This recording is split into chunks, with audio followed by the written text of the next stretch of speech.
In this video, a great allegory is explained, concerning something known in occult science as the image or teaching of the lost temple that must be rebuilt. Earlier explanations have shown why occult science begins with such images. Now it becomes evident how vast a number of ideas are contained within this single image. In doing so, attention must also be given to a subject that is often misunderstood by those who know little or nothing of theosophy. Many people fail to understand that theosophy and the practical affairs of everyday life belong together and must cooperate throughout the whole course of human existence. Therefore, it is necessary to consider the relationship between theosophy and the practical concerns of life. For when the theme of the lost temple that must be rebuilt is taken up, the subject is, in essence, everyday work itself. This may be compared to the work of a teacher preparing pupils for the construction of a tunnel. Building a tunnel is an intensely practical task. Someone might imagine that it is simple, requiring only the digging of a passage through a hill from one side until the other side is reached. Yet everyone can recognize the folly of such an assumption. In other areas of life, however, this truth is not always so clearly perceived. Anyone wishing to construct a tunnel must first possess knowledge of higher mathematics. Technical methods of construction must then be learned. Without practical engineering knowledge, without the skill of determining the correct level, it would be impossible to maintain the proper course through the mountain. A knowledge of geology is also necessary, including an understanding of the various layers of rock, the courses of underground waters, metallic veins, and many other factors. It would be absurd to imagine that a tunnel could be built without such preparation, or that an ordinary stone mason could undertake the construction of an entire tunnel alone. It is equally unreasonable to believe that human society can be built or reshaped solely from the standpoint of ordinary life. Yet this mistake is committed not only by many individuals, but also through countless books. People often consider themselves qualified to determine how social life and the state should be reformed. Those who have learned little frequently write extensive works describing how society ought to be organized and feel called to establish movements for reform. As a result, reform movements arise in every sphere of life. But all such efforts resemble a person attempting to carve a tunnel with nothing more than a hammer and chisel. This misunderstanding arises from a failure to recognize that great laws govern the world, laws that emerge from the life of the spirit. The central problem of the age lies in ignorance of the fact that there are great laws governing the formation of the state and the social organism, just as there are laws governing the construction of a tunnel. These laws must be understood if even the most necessary and ordinary tasks within the social organism are to be carried out properly. Just as tunnel building requires knowledge of the interaction of natural forces, so anyone wishing to reform society must understand the laws that work between one human being and another. The influence of one soul upon another must be studied, and an approach to the spirit must be sought. For this reason, theosophy must form the foundation of every truly practical activity in life. It is the genuine practical principle of life, and only those who begin from theosophical principles and bring them into practical affairs can rightly feel called to active participation in social life. Therefore, theosophy should permeate every sphere of human activity. Statesmen, social reformers, and all others engaged in shaping society accomplish little without a theosophical foundation and theosophical principles. To those who understand these matters, much of what is undertaken today in the construction of social structures appears as external patchwork and confusion. The work of the modern social reformer resembles someone who cuts stones and piles them one upon another, while imagining that a house will somehow arise by itself. Before construction can begin, a plan of the house must exist. In the same way, it is mistaken to assume that social life will arrange itself properly without guidance. Society cannot be reformed without knowledge of the laws revealed through theosophy. This planned and purposeful mode of thinking is called Freemasonry. The medieval Freemasons, who worked together with the clergy and entered into agreements concerning the manner of building, sought to shape outer life so that, together with the Gothic cathedral, it would become an image of the great spiritual structure of the universe. Consider the Gothic cathedral. Although composed of thousands of individual parts, It is built according to a single idea far greater than the cathedral itself. To become complete, divine life must flow into it, just as light streams through its many-colored windows. When the medieval priest spoke from the pulpit, and divine light entered the hearts of the listeners as sunlight entered through the colored glass, the living impulses awakened through the spoken word were in harmony with the great life of God. The vitality of such a sermon, born from the life of the Spirit, expressed itself through the cathedral itself. In the same way, the whole of outer life should be transformed into the temple of the earth, becoming an image of the entire spiritual structure of the universe. Looking further back into history, it becomes evident that this mode of thinking belonged to humanity from the earliest times. An example may help to clarify this. The present age is characterized by the largely uncoordinated interaction of human beings with one another, each individual pursuing personal aims and interests. This period was preceded by another age, that of the ancient priestly states. The cultural epochs of the fifth great epoch reveal this development. The first was the ancient Indian epoch. The second belonged to the Medes and Persians. The third encompassed the Babylonians, Assyrians, Chaldeans, Egyptians, and Semites. The fourth was the Greco-Roman age. Humanity now lives within the fifth epoch. The fourth and fifth cultural epochs were the first to rest primarily upon human intelligence, upon the powers of individual human beings. A significant artistic symbol of the triumph of this new civilization of intelligence over the old priestly culture is found in the Laocoon. The priest Laocoon, entwined by serpents, which symbolize subtle intelligence, represents the victory of intellectual civilization over the ancient priestly order, which possessed a different understanding of truth, wisdom, and the ordering of events. This image signifies the overcoming of the third cultural epoch by the fourth. The same idea appears in another symbol, the legend of the Trojan horse. Through the ingenuity of Odysseus, the Trojan horse was devised, and by means of it the priestly culture of Troy was brought to an end. The emergence of the ancient Roman state from the older Trojan priestly culture is recounted in the story of Aeneas. He was among the foremost defenders of Troy and later journeyed to Italy. There his descendants established the foundations of ancient Rome.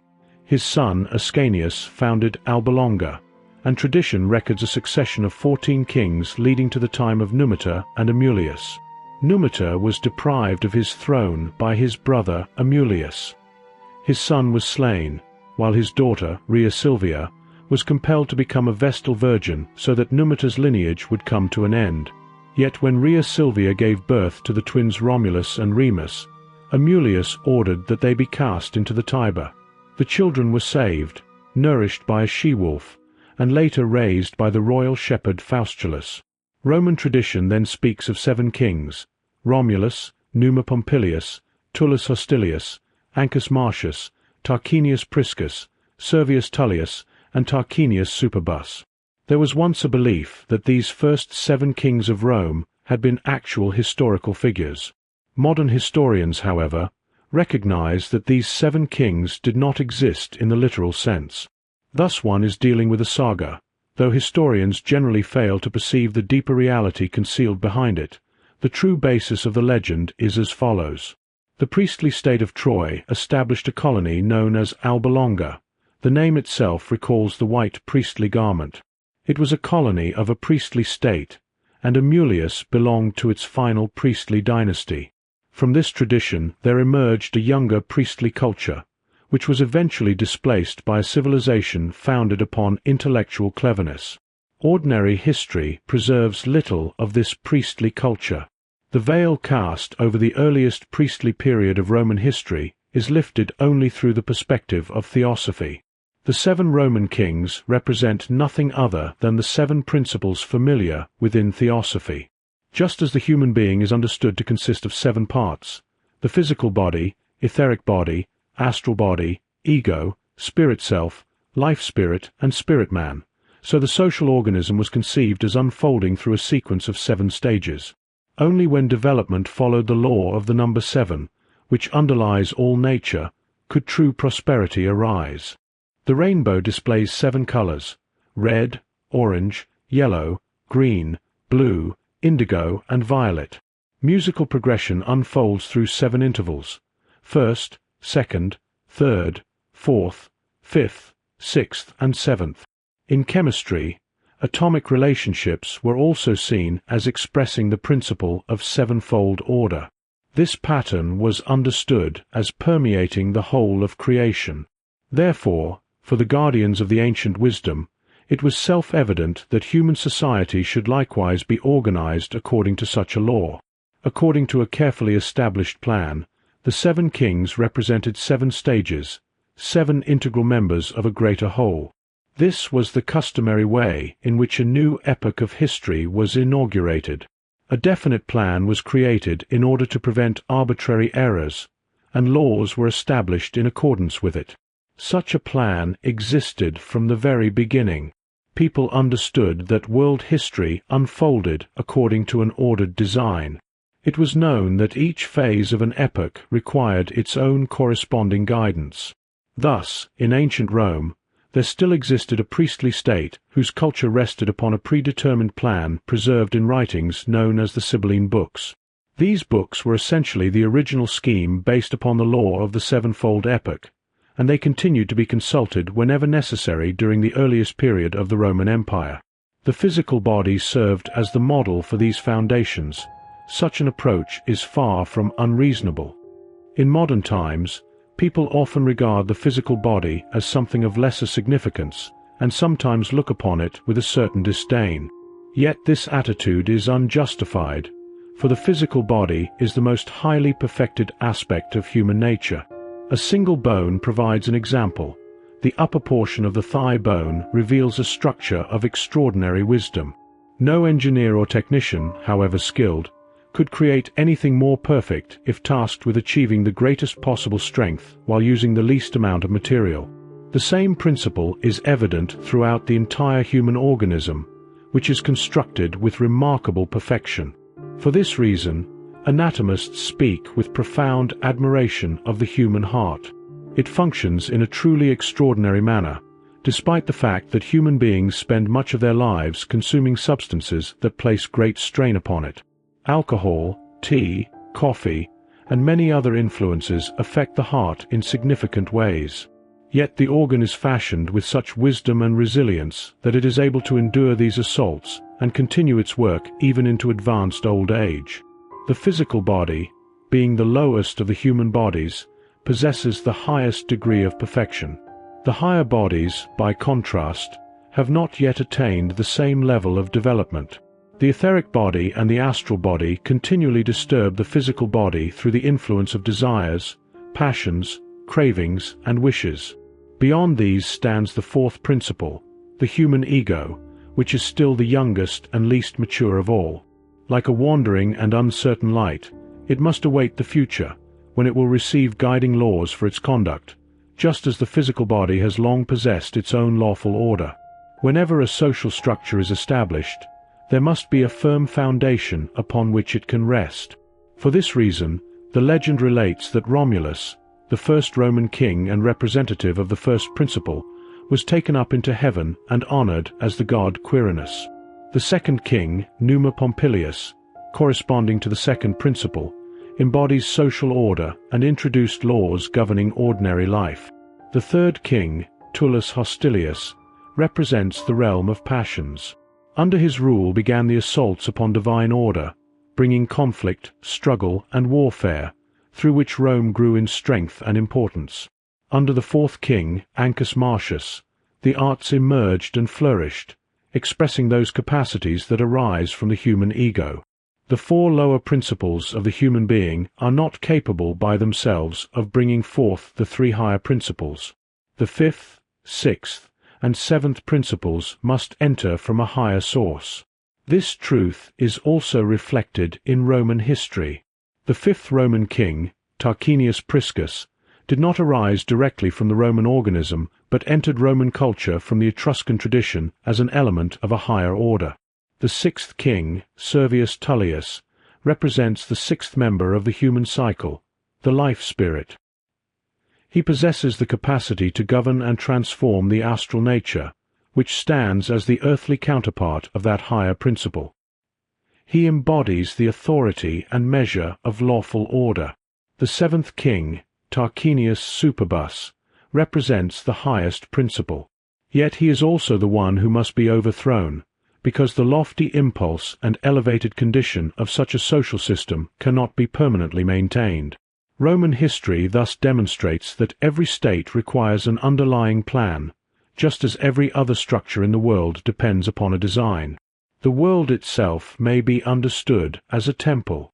Social life must therefore be shaped and organized according to a definite structure, supported by pillars as a temple is supported by its columns. The great sages were intended to serve as these pillars. This intention is permeated by ancient wisdom. Such wisdom is not merely something to be learned intellectually. It is something that must be woven into the fabric of human society. The 7 principles were applied as living realities. Only one who has inwardly absorbed this knowledge and wisdom can truly contribute to the building of society. Little would be achieved if students of theosophy limited themselves to contemplating the various members of the human constitution. Their task can only be fulfilled when the principles of theosophy are carried into everyday life. These principles must be applied so thoroughly that every movement of the hand, every gesture, every step, becomes an expression of the spirit. In this way, human beings participate in rebuilding the lost temple. This also requires the acceptance of something of the greatness and universality of the cosmic laws. Human habits of thought must be permeated by a wisdom capable of descending from comprehensive ideas into the smallest details. The process resembles the construction of a house, which begins with a complete and finished plan rather than by placing stones together at random. Such a demand is necessary if the world is not to fall into disorder and confusion. Once it is understood that every action and every step leaves its imprint within the spiritual world, it becomes clear that lawfulness governs existence. Then the work of building the temple truly begins. The meaning of temple building is that everything undertaken by human beings must stand in harmony with lawful order. The awareness that humanity must consciously participate in the construction of the great world temple has gradually faded. In the present age, a person may live from birth to death without ever realizing that universal laws are at work within human existence and that all actions are governed by the laws of the cosmos. Much of contemporary life is squandered because people no longer understand that they are meant to live in accordance with these laws. For this reason, the priestly sages of ancient times sought ways to preserve something of the great spiritual laws for later cultures. In a sense, the great sages employed a subtle strategy by concealing order and harmony within many areas of life, even within the games people played for recreation after the day's work was finished. In playing cards, in the figures used in chess, and in the rules governing these games, there can still be found a faint reflection of the order and harmony that permeate the universe. When people sit down to play a game of cards, the game cannot proceed unless its rules are understood and followed. In this way, such activities provide a distant reminder of the great laws that govern existence. The Sephirot of the Kabbalah, as well as the 7 principles in their various expressions, can be recognized in symbolic form within the sequence and arrangement of the cards during play. Even within these amusements, the adepts found ways to introduce reflections of cosmic law, allowing human beings, even in recreation, to encounter a trace of wisdom. These examples reveal how the great adepts work within the wheel of existence. If people were directly instructed to shape their lives according to cosmic laws, many would ignore such guidance. Yet when these same laws are quietly woven into ordinary activities, something of their influence can still reach human beings. Through this subtle approach, a small measure of the proper attitude may enter their lives. Whoever develops such an attitude will begin to understand what is expressed through the powerful allegory of the lost temple. Within the secret societies, among which Freemasonry is included, a teaching connected with the lost temple and its future reconstruction has been preserved in what is known as the Temple Legend. This legend is of profound significance, although even many modern Freemasons possess little understanding of its deeper meaning. A Freemason is often outwardly indistinguishable from other people and may carry little of importance into ordinary life. Yet when the temple legend is allowed to work upon the soul, it becomes a powerful aid. Whoever truly absorbs it receives something that gradually brings order and structure into thinking, and everything depends upon ordered thinking. The temple legend relates the following. One of the Elohim united with Eve, and from this union Cain was born. Afterwards another of the Elohim, Adonai or Jehovah, Yahweh, created Adam. Adam then united with Eve, and from that union Abel was born. Adonai brought division between the descendants of Cain and those of Abel, and this conflict ultimately led to Cain slaying Abel. Later, through the renewed union of Adam and Eve, the lineage of Seth came into existence. Thus two distinct streams of humanity emerged. One consisted of the original descendants of the Elohim, the sons of Cain, who were known as the sons of fire. They were the cultivators of the earth, those who transformed lifeless nature through human creativity and labor. Enoch, one of Cain's descendants, taught humanity the art of cutting stone, constructing dwellings, organizing society, and founding civilized communities. Another descendant, Tubal-Cain, became a master of metalworking. The architect Hiram Abiff also belonged to this same lineage. Abel, by contrast, was a shepherd. He remained faithful to what already existed and accepted the world as it was given. This contrast appears repeatedly throughout human history. One type of person preserves what is already present, while the other seeks to bring new life forth from the lifeless through the power of art and creation. Other peoples expressed this same idea through the legend of Prometheus, portraying in him the ancestor of the sons of fire. It is these sons of fire who are called to bring wisdom, beauty, and goodness from the universal thought into the world, transforming existence into a temple. King Solomon belonged to the lineage of Abel. Although he possessed great gifts, he could not build the temple himself because he lacked the necessary artistic and creative powers. Therefore he entrusted the work to Hiram Abiff, the descendant of Cain's line. Solomon was renowned for extraordinary beauty. When the Queen of Sheba first beheld him, he appeared to her like a figure fashioned from gold and ivory. She came seeking union with him. Jehovah is described as the God of created form, the divine power that shapes and sustains living existence. Opposed to this stands the other Elohim, who brings life forth from what is lifeless and creates through transformation. The great question posed by the temple legend concerns which of these forces belongs to the future. If humanity were to develop solely under the influence of the religion of Jehovah, life would eventually become imprisoned within fixed forms. In occult science, this condition is referred to as the transition to the eighth sphere. Yet the time has arrived when humanity itself must awaken life within what is dead. This task belongs to the sons of Cain, to those who do not merely rely upon what already exists but become creators of new forms. Through them, the building of the world is advanced. When the Queen of Sheba beheld the temple, she asked who its architect was. She was told that it was Hiram. At the moment she saw him, she felt that he was the one destined for her. Solomon became jealous. In his jealousy, he allied himself with 3 apprentices who had failed to attain the rank of master, and together they sought to undermine Hiram's greatest work, known as the Molten Sea. This masterpiece was intended to be created through the art of casting. Human spirit was to be united with metal itself. Of the 3 apprentices, one was a Syrian mason, another a Phoenician carpenter, and the third a Hebrew miner. Their plot succeeded. Water was poured upon the casting, causing the work to shatter and explode. Overcome with despair, Hiram was on the verge of throwing himself into the flames. At that moment, he heard a voice arising from the depths of the earth. It was the voice of Cain himself, calling out, "Take the hammer of the world's divine wisdom, and with it restore what has been destroyed." Cain then placed the hammer in his hands.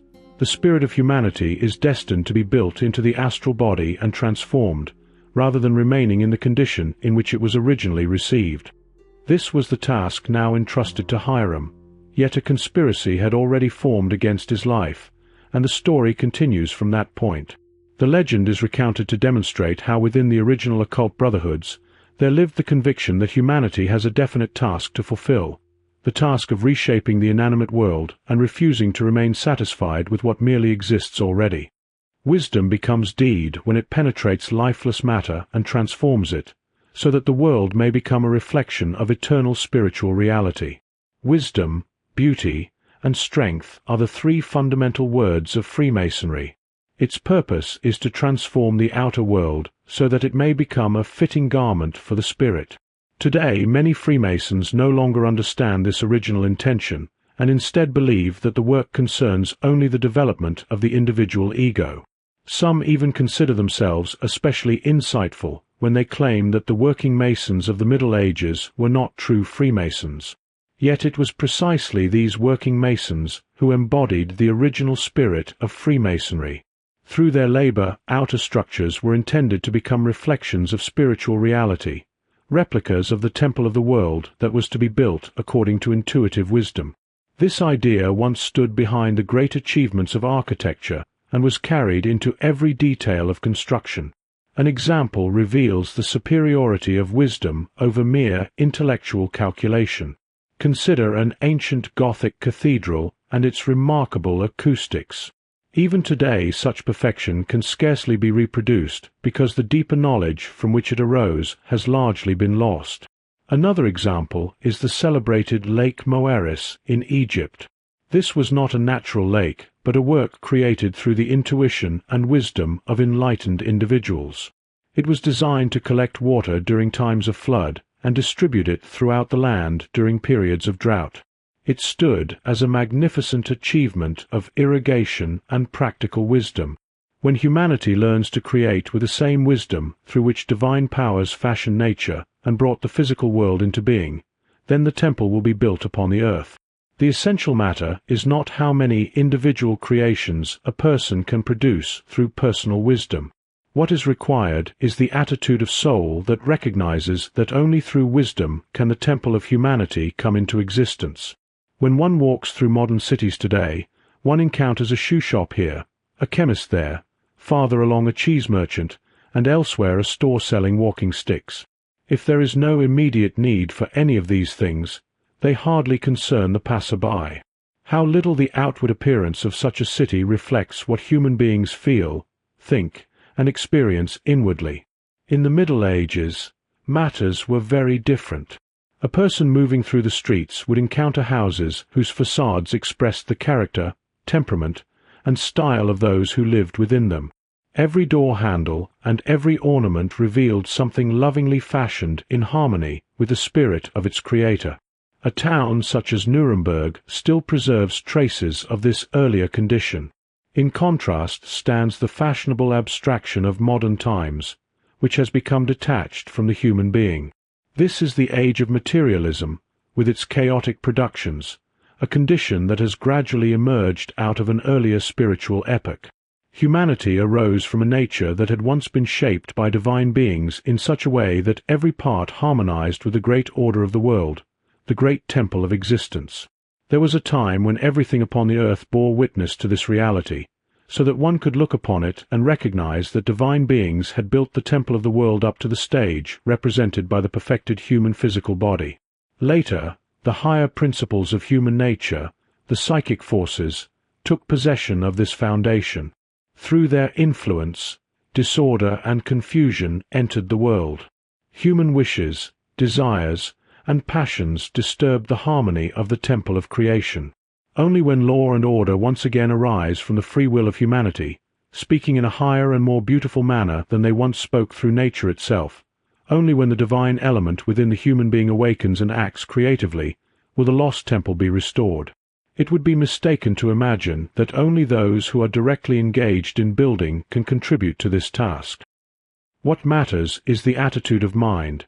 Even one who possesses extensive knowledge must first develop the right orientation of thought. Then, whether engaged in social reform, technical development, legal change, or any other field of activity, such a person participates in rebuilding the lost temple.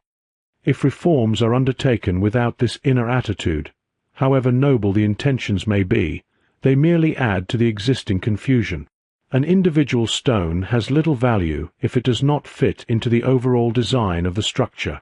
One may seek to reform law, religion, or any other aspect of life, but if attention is directed only toward isolated details without understanding the greater whole, the result is destruction rather than construction. For this reason, theosophy is not merely a theoretical teaching, it is practical in the highest sense. It is a misconception to regard theosophists as isolated dreamers who take no part in shaping the world. If people could be inspired to approach social reform from a theosophical foundation, many of their aims could be accomplished with certainty and effectiveness.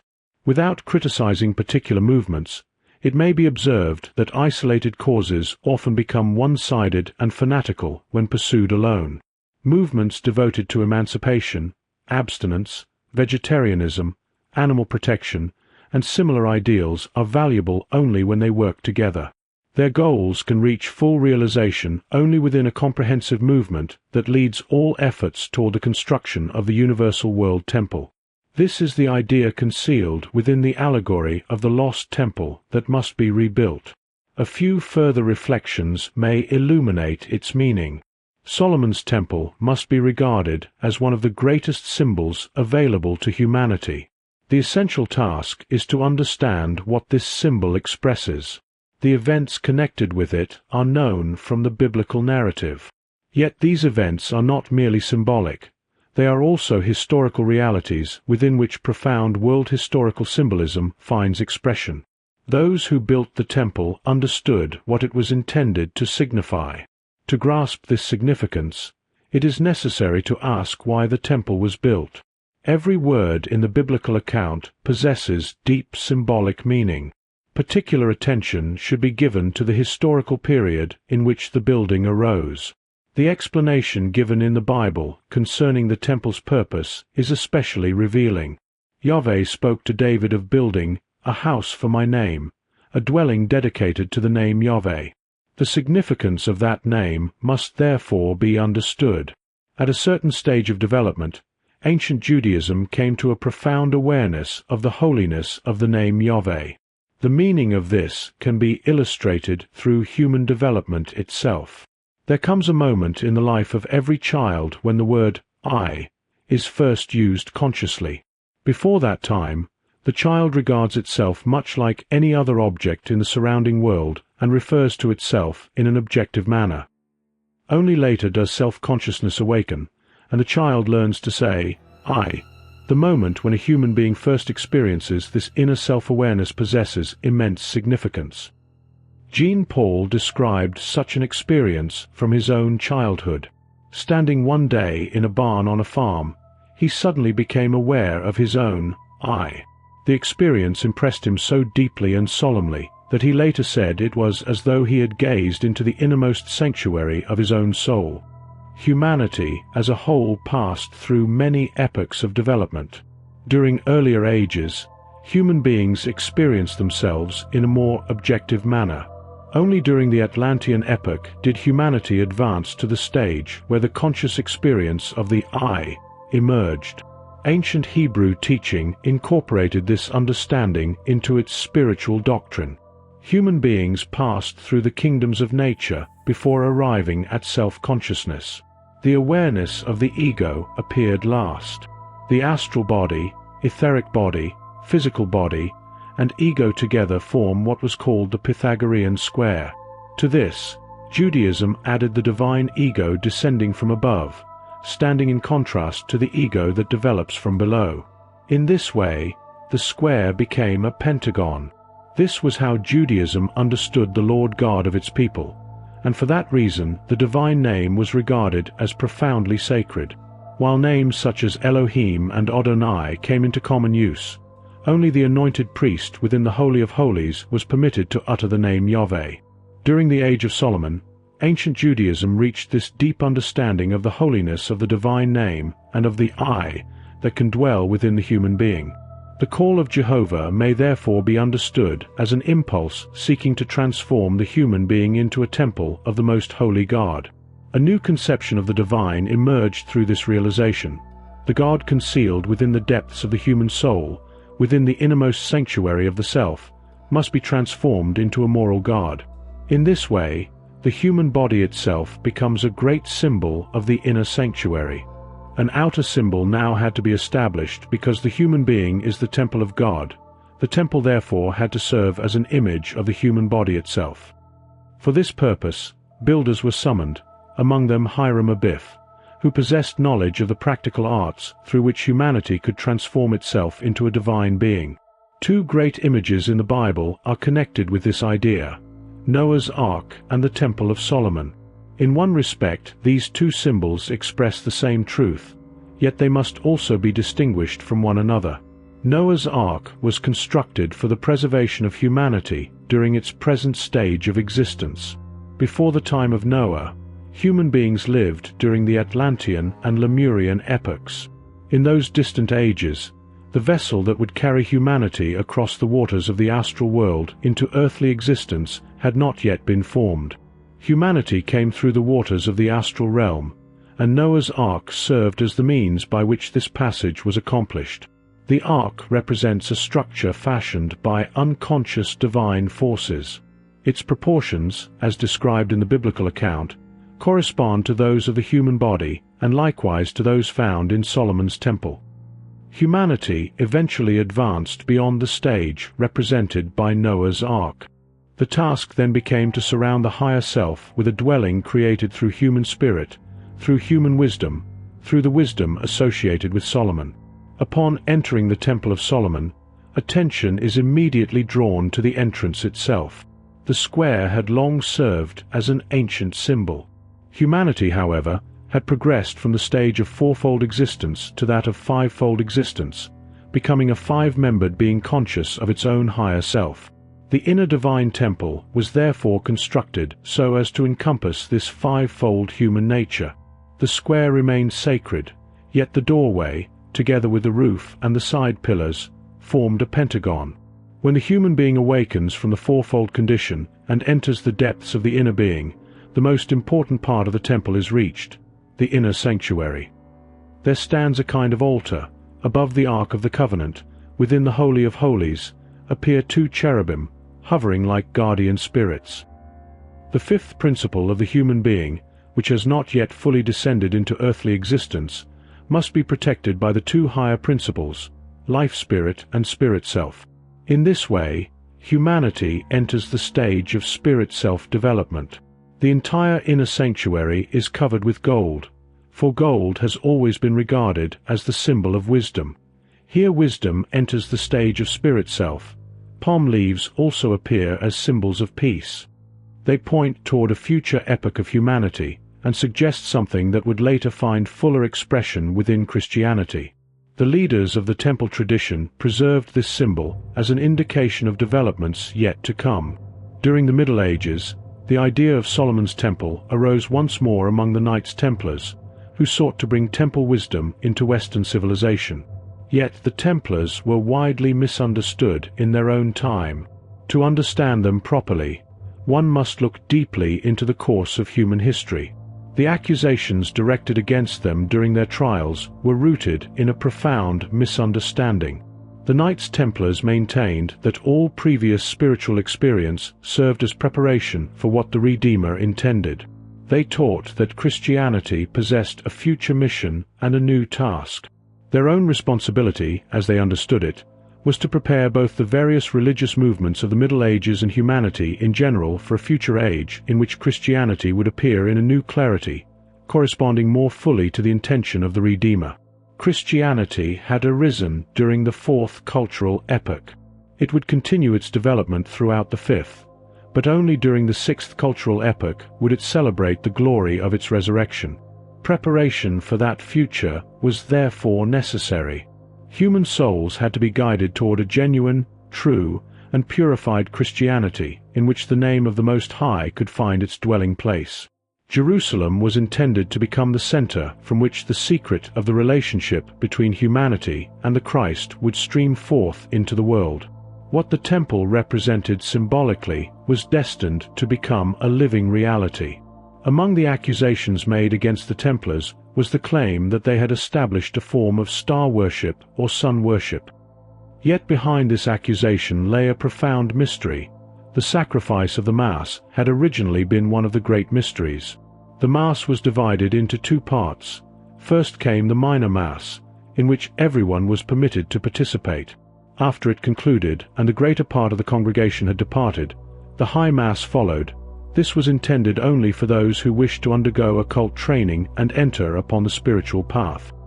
The High Mass began with the recitation of the Apostolic Creed. Following this came teachings concerning the development of Christianity throughout the world and its connection with the great course of cosmic evolution. The conditions of earthly existence were not always as they are today. There was once a time when the earth, the sun, and the moon formed a single body. The sun later separated and shone upon the earth from without. Subsequently, the moon also withdrew. During those earlier conditions, the earth provided a very different dwelling place for humanity, and human beings themselves possessed a very different physical constitution. When the sun and moon separated from the earth, a profound transformation took place in human existence. Birth and death appeared for the first time. Reincarnation also began, and the human ego, the individual self, descended into the physical body so that it could pass through repeated incarnations. This condition, however, will not continue forever. A future time will come when the earth will once again unite with the sun, and humanity will continue its evolution upon the sun itself. Thus there exists a definite sequence of stages through which both the sun and humanity progress together. These processes are connected with the great journey of the sun across the heavens, and with the ongoing evolution of the world and of humanity itself. Everything that takes place in the world is reflected once again in a condensed sequence of stages. The great processes of evolution have been repeated, including the developments of the global stages that unfolded during the first, second, and third great epochs. Humanity eventually descended into the cycle of reincarnation. The separation of the sun from the earth occurred during the transition from the second to the third great epoch, while the moon separated during the third epoch, the Lemurian Age.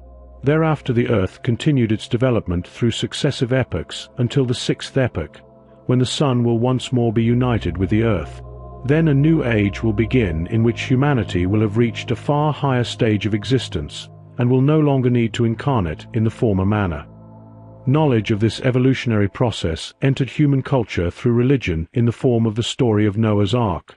Within that teaching, future developments were already foreshadowed. The future reunion of the sun and the earth was anticipated in the appearance of Christ upon the earth. Such teachings always follow a similar pattern. For a time they repeat events of the past, and later they become prophecies pointing toward future realities. Every cultural epoch, in relation to the development of human consciousness among different peoples, is connected with the progression of the sun through the zodiac. The transition from the third to the fourth cultural epoch was associated with the sign of the ram or lamb. During the Babylonian and Assyrian age, everything significant was gathered under the sign of the bull. The earlier Persian epoch was represented by the sign of the twins. Going still further back, the ancient Indian culture corresponded to the sign of the crab. This period, during which the sun stood in Cancer at the spring equinox, marked a decisive turning point in human history. Atlantis had disappeared beneath the waters, and the first cultural epoch of the fifth great epoch had begun. The symbol of the crab signified this turning point. The following cultural epoch commenced with the passage of the sun into the sign of the twins. Another stage of development brought humanity into the civilizations of Asia Minor and Egypt, while the sun moved through the sign of the bull. As the sun continued its journey through the zodiac, the fourth cultural epoch emerged, associated in Greek tradition with the ram or lamb, as reflected in the story of Jason and the quest for the Golden Fleece. Later, in the earliest centuries of Christianity, Christ himself was represented through the image of the lamb and identified himself through that symbol. Thus the sequence of cultural development can be traced from the first through the fourth cultural epoch. The sun continues its path across the heavens, and humanity now finds itself within the sign of the fishes, standing at a critical point in evolution. In the future, during the sixth cultural epoch, A time will come when humanity has become inwardly purified to such a degree that each person becomes a temple for the divine. At that stage the sun will enter the sign of the water carrier. The sun, which is only the outward expression of a deeper spiritual reality, continues its movement through the heavens. When it reaches the sign of the water carrier at the spring equinox, the meaning of this process will be understood with complete clarity. These themes formed part of the teachings imparted during the High Mass, from which the uninitiated were excluded. Those who remained were taught that Christianity, which began as a seed, would one day bring forth fruits very different from those visible in its earliest form. They learned that the title water carrier referred to John the Baptist, who scattered the seed of Christianity in the world much as a sower casts a mustard seed into the earth. Aquarius, the water carrier, was understood to represent the same figure as John, who baptized with water in preparation for the Christian baptism of fire.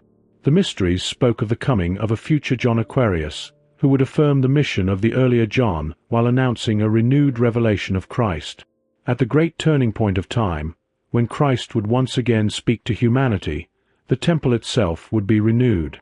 Such teachings were preserved within the deeper mysteries of the Templars, so that future events might be properly understood. The Templars further taught that humanity was not yet mature enough to grasp these greater truths. Preparation was still necessary. Humanity first had to be guided by the Baptist, by John, who baptized with water. Therefore, when a candidate stood before the cross seeking admission, instruction was given that the cross must first be denied in order to be understood later. Just as Peter the Rock denied the Lord before coming to true understanding, so the candidate was told that the Scriptures themselves must first be denied before their deeper meaning could be comprehended. This formed part of the preliminary discipline given to the aspiring Templar. Little understanding of these teachings remains today. Even the letters associated with the cross are often interpreted incorrectly. Plato spoke of the world soul as being crucified upon the body of the world. The cross itself symbolizes the four elements. Out of these four elements the plant kingdom, the animal kingdom, and the human kingdom are formed. Upon the cross are represented water, associated with James, fire, associated with Jesus, air, associated with John, and earth or rock, associated with Peter. Thus the names of the apostles and of Jesus are symbolically expressed upon the cross. At the same time, the sacred name represented by the familiar initials refers to Christ himself. Earth is the realm into which Christianity must first descend. It must enter the temple that humanity has prepared through its own development, becoming a vessel for what is higher. Humanity itself is called to transform this temple, so that it may become worthy of its spiritual purpose. The cock serves as a symbol of both the higher and lower aspects of human nature. It crows twice. The first crowing signifies humanity's descent into earthly existence and its immersion in physical substance. The second crowing marks humanity's future awakening, when the meaning of Christ is truly understood and when the water carrier appears. This will take place during the sixth cultural epoch. Humanity will then comprehend spiritually what it is destined to become. By that time, the ego will have reached a stage of maturity in which the reality symbolized by Solomon's temple is fulfilled in the highest sense. Humanity itself will have become a living temple for Yahweh. Before that goal can be reached, however, humanity must still pass through three stages of purification. The ego is enclosed within a threefold sheath, first within the astral body, second within the etheric body, and third within the physical body. While dwelling in the astral body, the divine ego is denied for the first time. Within the etheric body it is denied a second time, and within the physical body it is denied a third time. Thus the first crowing of the cock signifies this threefold denial through the threefold sheath of human nature. Only after the ego has passed through these three bodies and has discovered in Christ its highest symbolic fulfillment does the cock crow a second time. This struggle to attain a true understanding of Christ, which requires passing first through the stage represented by Peter, was something the Templars found impossible to explain to their judges, especially under torture. At the beginning of their initiation, the Templars placed themselves in a position that appeared as though they had renounced the cross. After these teachings had been communicated, the initiate was shown a symbolic image of the divine being in the form of a venerable elder with a long beard, representing the Father. Humanity, having developed itself further, would eventually receive leaders from among its own ranks. Those capable of guiding others would stand before humanity as masters, expressing the word of the Father and leading human beings toward a deeper understanding of Christ. The Templars were then instructed that once these truths had been understood, they would be ready to participate in the building of the great temple of the earth. Their task would be to cooperate in such a way that this great structure might become a dwelling place for humanity's true inner being, for the deeper arc of the covenant hidden within the soul. Viewed as a whole, these images possess profound significance. Whoever allows them to come alive inwardly becomes increasingly prepared to become a disciple of those great masters who are engaged in preparing the temple of humanity. Such mighty concepts exercise a powerful influence upon the soul. Through them purification takes place, and the human being is led into a richer and more abundant spiritual life. The same medieval impulse that found expression among the Knights Templars can also be recognized in the traditions surrounding the Round Table of King Arthur and the mystery of the Holy Grail. In King Arthur's Round Table there appears an older and more universal element, whereas the spiritual character associated with Christian knighthood was cultivated among those who guarded the mystery of the Holy Grail. It is remarkable how calmly and confidently medieval people contemplated both the outward form and the future fruit of Christianity. At the heart of Templar teaching stood a deep reverence for a feminine principle. This was known as the divine Sophia, the heavenly wisdom. The fifth principle of human nature, the spiritual self, is that which must be developed and for which a temple must be built. Just as the pentagon at the entrance of Solomon's temple symbolizes the fivefold human being, so this feminine principle served as a symbol of the wisdom cultivated during the Middle Ages. It was precisely this wisdom that Dante sought to embody in the figure of Beatrice. Only from this perspective can the deeper meaning of the Divine Comedy be fully understood. Accordingly, Dante employed many of the same symbols that appear among the Templars, the Christian Knights, the Knights of the Grail, and related traditions. The great initiates had long prepared humanity for future events. Just as the Apocalypse contains prophetic images of what is to come, these symbols were intended to prepare souls in advance for future stages of development. According to the legend, two distinct streams entered human evolution upon the earth. One consisted of the children of Cain, born through Eve by one of the Elohim. These were the children of the earth, among whom arose the great arts, crafts, and external sciences. Although this stream experienced exile, it was destined to be sanctified through Christianity when the fifth principle entered the world. The other stream consisted of the children of God, descended through Adam, who guided humanity toward an understanding of the fifth principle. The sons of Cain were called to create the outer vessel, while the descendants of Abel and Seth, the children of God, cultivated the inner reality that the vessel was meant to contain. Within the Ark of the Covenant lies concealed the holy name of Yahweh. Yet the work of transforming the world and creating a suitable dwelling place for the Holy of Holies must once again be carried out through the sons of Cain. God fashioned the physical body of humanity, into which the ego entered and initially brought disruption to the divine temple. Humanity can only find redemption by first constructing the vessel that carries it across the waters of emotion, by building a Noah's Ark within itself. This vessel must restore humanity to its proper foundation. Thus those who entered the world as the children of Cain became builders of the outer structure, while those who belonged to the children of God contributed the inner content. These two streams were already present at the beginning of the present human race and continued their work side by side throughout history. Theosophy can therefore only be fully understood when it is regarded as a preparation for what Solomon's temple signifies and for what the future holds in store. Humanity is called to prepare for a new covenant that succeeds the old covenant. The old covenant belonged to the creating God, who worked upon the temple of humanity from without. The new covenant is that in which humanity itself surrounds the divine with the temple of wisdom, restoring it so that the sacred "I" may find its sanctuary upon the earth after it has been liberated from matter and raised once more into spiritual freedom. Such is the depth of the symbols and of the instruction that the Templars sought to convey to humanity. The Rosicrucians may be regarded as successors to the Order of the Templars, pursuing essentially the same purpose. Their aim, like that of the Templars and of Theosophy itself, is participation in the construction of the great temple of humanity. The symbol of the cross has always possessed a profound and far-reaching significance within Christianity. To understand its meaning more deeply, it is necessary to consider its connection with Solomon's temple and the role both symbols play within the history of humanity. There exists an ancient sacred legend concerning the development of the cross. This legend deals less with the cross as a universal symbol and more with the particular cross upon which Christ Jesus was crucified. The cross itself is a symbol belonging to all humanity. It appears not only within Christianity, but also in the religious traditions and symbolic systems of many peoples. For that reason, it must contain a meaning that is common to humanity as a whole.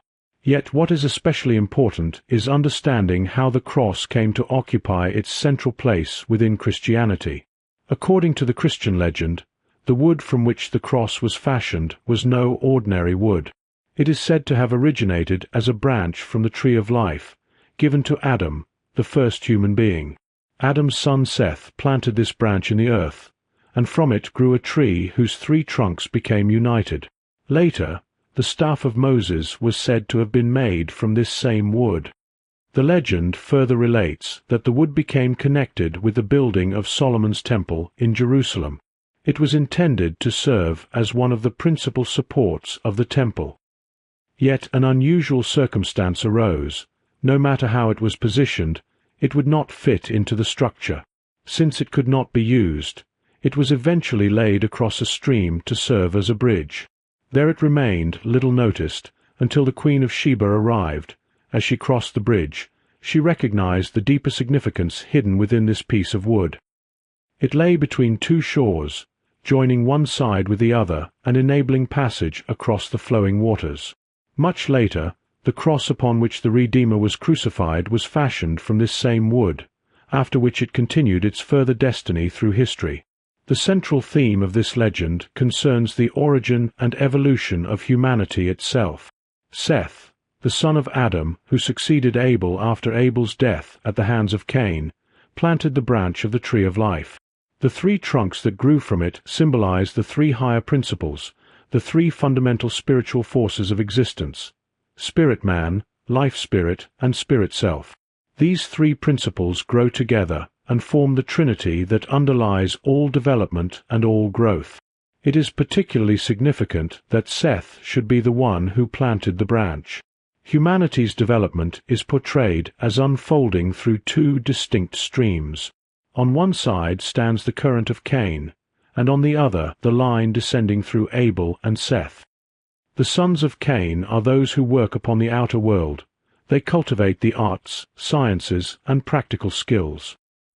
They are the builders who gather the materials of earthly existence and shape them into the temple. Through their creativity and labor, the outer structure of civilization comes into being. The descendants of Abel and Seth, by contrast, are known as the sons of God. Their task is to cultivate the spiritual dimension of humanity and to nurture the higher aspects of human nature. Throughout history, these 2 streams have often stood in a certain opposition to one another. One current concerns itself with worldly activity, with the sciences, crafts, and achievements that improve human life and shape external culture. The other current is devoted to the development of humanity's spiritual capacities and inner nature. The perspective from which the legend of the true cross arises makes a clear distinction between these 2 forms of activity. It distinguishes between the outward construction of the world temple through science, technology, and practical achievement, and the inner sanctification of the temple of humanity through spiritual striving. Yet the legend also teaches that these 2 aspects are not meant to remain separate. The temple of humanity receives its true purpose only when the outer structure becomes the expression of a divine reality. The visible building must become a house of God, capable of receiving and sheltering the spiritual life that grows within it. Human strength must be transformed into the striving for higher virtue. External form must be elevated into beauty. Ordinary speech must become a vehicle for divine wisdom. The worldly must be reshaped until it becomes an expression of the divine. Only through such a transformation can humanity attain perfection. When wisdom, beauty, and strength become vessels for the divine spirit, then the temple of humanity reaches its completion. This is the vision expressed by the legend. According to this understanding, two great tendencies existed throughout history before the appearance of Christ Jesus. One tendency was devoted to building the earthly temple, shaping human civilization and preparing the external conditions necessary for future development. Through this work, a dwelling place was gradually prepared for the descent of the divine word into earthly existence. Alongside this ran a second tendency. While the first built outwardly, the second cultivated the divine element within humanity. Thus a distinction arose between the sons of men, represented by the descendants of Cain, who prepared the earthly foundation, and the descendants of Abel and Seth, who preserved and nurtured the spiritual inheritance. These two streams developed side by side until the time arrived when they could be united. This union occurred through Christ Jesus. The earthly temple first had to be built outwardly before there could appear the one who could raise it again in 3 days. On one side stood the current of Cain, shaping the outer world. On the other stood the current of Abel and Seth, preserving the inner spiritual reality. Together they prepared humanity's development until the Son of God could unite both tendencies and merge the two streams into a single path. This profound idea finds its symbolic expression within the sacred legend of the cross. Seth was the one who planted the shoot that he had obtained for Adam from the tree of life, and from it there grew a tree with 3 united trunks. The meaning of this threefold tree is none other than the trinity of spirit-man, life-spirit, and spirit-self, the higher threefold nature of the human being that is destined one day to be united with the lower aspects of human existence. At first, however, this higher nature remains concealed. Through the physical body, the etheric body, and the astral body, the human being is enveloped as though by an outer covering that surrounds the divine trinity of spirit-man, life-spirit, and spirit-self. These 3 bodies may therefore be regarded as outward expressions of those higher spiritual forces. Just as an artist shapes visible forms or gives expression to an idea through color and design, so these 3 coverings reveal a higher reality through their existence. If the higher principles are imagined as the inner idea behind a work of art, one comes closer to understanding how the life of the 3 bodies is formed and sustained. The human being lives within these physical, etheric, and astral sheaths together with the ego. Through the activity of the ego, the threefold lower nature is gradually transformed so that the higher principles may one day find a fitting dwelling place and truly feel at home within earthly existence. The purpose of the Old Covenant was to prepare the way for this process. Through the activity and skill of the race of Cain, the sons of men were brought forth, and through them arose all the external conditions required for the support of the physical, etheric, and astral bodies. The things that serve the physical body include all the achievements of technology and practical invention that provide comfort and meet bodily needs. The institutions that govern human relationships, social life, political order, nourishment, and the continuation of the race serve the development of the etheric body. Influencing the astral body are moral teachings and ethical principles, which guide instincts and emotions, bringing them under control and raising them to a higher level. Thus, during the time of the Old Covenant, the sons of Cain were engaged in constructing a threefold temple. Everything that belongs to humanity's outward civilization, including homes, tools, social structures, political institutions, and systems of morality, may be viewed as part of this work. It is the temple built by the sons of Cain for the service of the lower aspects of human nature. Alongside this current there existed another, guided by the sons of God and those who followed their teachings. From this stream came the servants of the divine world order and the guardians of the Ark of the Covenant. They formed a distinct current that developed parallel to those devoted to external civilization. Their position was unique. Only after Solomon's temple had been completed was the Ark of the Covenant to be placed within it.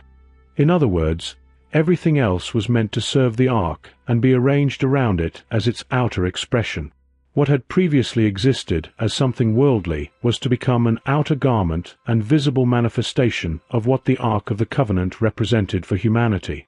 The significance of Solomon's temple is most clearly understood when it is imagined as an outward form expressing in its appearance what the Ark of the Covenant embodied inwardly in its spiritual essence. The force that gave life to humanity's outer three bodies had been received by the sons of God from the tree of life.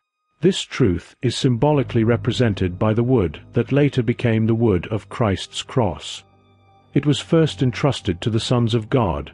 The deeper meaning of this wood contains a profound mystery. The task of humanity throughout earthly evolution is to elevate the three bodies that have been entrusted to it. The physical body is to be raised to a higher condition, and the same transformation must occur within the etheric and astral bodies.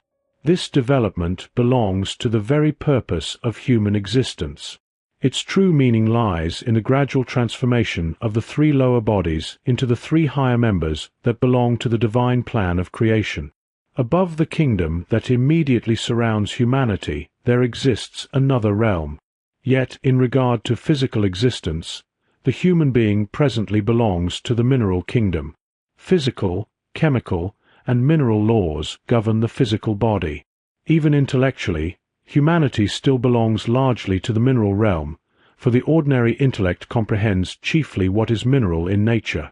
The understanding of life itself is only slowly emerging. For this reason, modern science often limits itself to what is lifeless and material. It remains largely within a stage of development in which it can grasp only the dead and mineral aspects of existence. Its knowledge of these aspects has become extraordinarily detailed, yet it understands the human body primarily insofar as it can be treated as a material and mineral structure. The body is frequently approached as though it were merely a physical object, something that can be manipulated in the same way substances are handled in a laboratory. Materials are introduced into it just as chemicals might be poured into a vessel. Even the physician, whose education is often based entirely upon the sciences of matter, tends to work with the human organism as though it were chiefly an artificial construction rather than a living expression of higher forces. Humanity encounters the mineral kingdom in a twofold manner. On the one hand, through possessing a physical body, the human being has entered into existence within the mineral realm. On the other hand, the intellect is presently capable of comprehending only those realities that belong to the mineral kingdom. This condition is a necessary transitional stage in human evolution. Yet when humanity begins to rely not solely upon intellect, but also upon intuition and spiritual faculties, a future will emerge in which the presently lifeless mineral body will gradually become a living reality. Science itself must prepare the way for this transformation and become the guide toward what the bodily nature of humanity is destined to become. In the future, science must develop beyond the study of dead matter and learn to recognize the life that is inherent within the earth itself. In a deeper sense, human thoughts are the architects of what is to come. An ancient Indian saying expresses this truth clearly. What a person thinks today becomes what that person is tomorrow. The essence of the world arises from living thought rather than from lifeless matter. Matter itself is the consequence of living thought, just as ice is the result of water. The material world may be regarded as thought that has become frozen into form. Humanity must learn to dissolve this frozen condition and return it to its higher origin through living understanding.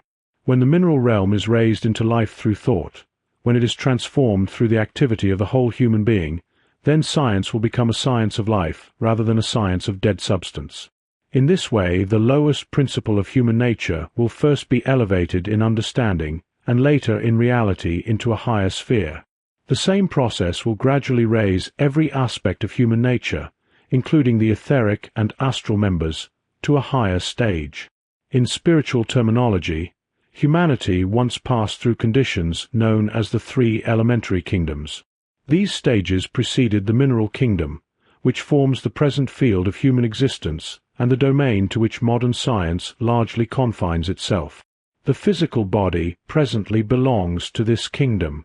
The three elementary kingdoms lie in the past, while the three higher kingdoms, the plant kingdom, the animal kingdom, and the human kingdom, remain future stages that will gradually unfold out of the mineral kingdom.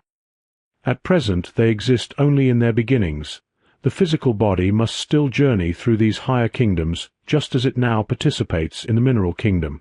Today humanity lives physically within the mineral realm. In the future it will enter the plant kingdom and later ascend to still higher conditions. Human physical nature now stands in transition between the mineral and plant kingdoms. The etheric nature is in transition between the plant and animal kingdoms. The astral nature is moving from the animal kingdom toward the human kingdom. Beyond these lies the divine kingdom, reached through that part of human nature which belongs to the sphere of wisdom and extends beyond the astral. Thus humanity is engaged in a continual ascent. This advancement does not arise through external mechanisms or artificial constructions. It comes from the living self awakened within. Unlike a builder who works with outward stones, this living power creates and grows from within. Such a force must enter into evolution and first transform the innermost core of the human being. Religious life itself must become permeated by living powers. For this reason, the work performed by the sons of Cain during the time of the Old Covenant served as a preparation for humanity's lower nature, while the work of the prophets and guardians of the Ark of the Covenant pointed prophetically toward the future. The divine was destined to descend into the Ark of the Covenant, into the soul itself, so that it might dwell within the temple as the Holy of Holies. Adam, the first human being, had already received from the tree of life those living powers of transformation and metamorphosis that continually reshape existence. Yet these forces were entrusted not to those engaged in outward construction, but to the sons of God, the descendants of Abel and Seth. Through Christianity, these powers were intended to become the shared inheritance of humanity, bringing together the two streams that had long developed separately. A truly Christian outlook therefore holds that nothing external, whether temple, dwelling, institution, or social order, should be created unless it is filled with inner life. What is built outwardly should be animated by life-giving forces, rather than by the merely mineral powers that can only manipulate external things. The first great effort to raise humanity's lower nature to a higher level was symbolized in Solomon's temple. At its entrance stood the pentagon as a significant emblem, indicating that humanity must strive toward the fifth principle of its being. Human nature was called to rise from the lower principles toward the higher, ennobling every aspect of its existence. At this point, the deeper significance of the cross becomes apparent, revealing why it attained such central importance within Christianity. The cross is connected with the three kingdoms toward which humanity is evolving: the plant kingdom, the animal kingdom, and the human kingdom. At present, human existence remains rooted in the mineral kingdom, the realm that also includes plants, animals, and human beings in their physical forms. All traditions of wisdom teach that the human being, in soul and spirit, belongs to a universal soul. This universal soul may be imagined as a vast ocean, while each individual soul resembles a drop within it. From this perspective, the individual is inseparable from the greater life that encompasses all existence. In this sense, Plato declared that the world soul is crucified upon the world body. Within this image lies a profound truth concerning humanity's relationship to the universe. The spiritual essence of existence is bound to the material world, and evolution consists in gradually liberating and transforming that connection through conscious spiritual development. The world soul, as it manifests within humanity, is presently extended throughout the mineral kingdom. Yet it is destined to rise beyond this condition and ascend into the three higher kingdoms. In the future course of evolution, it must become united successively with the plant kingdom, the animal kingdom, and finally the human kingdom. The fourth great cycle represents the incorporation of the human soul into the mineral kingdom. The fifth cycle corresponds to its incorporation into the plant kingdom, the sixth into the animal kingdom, and the seventh into the true human kingdom, where humanity will become a complete image of the divine. Until that stage is reached, The world body must serve as humanity's outer garment through these successive phases. When the future of humanity is contemplated, it appears in a threefold form of material existence: plant, animal, and human.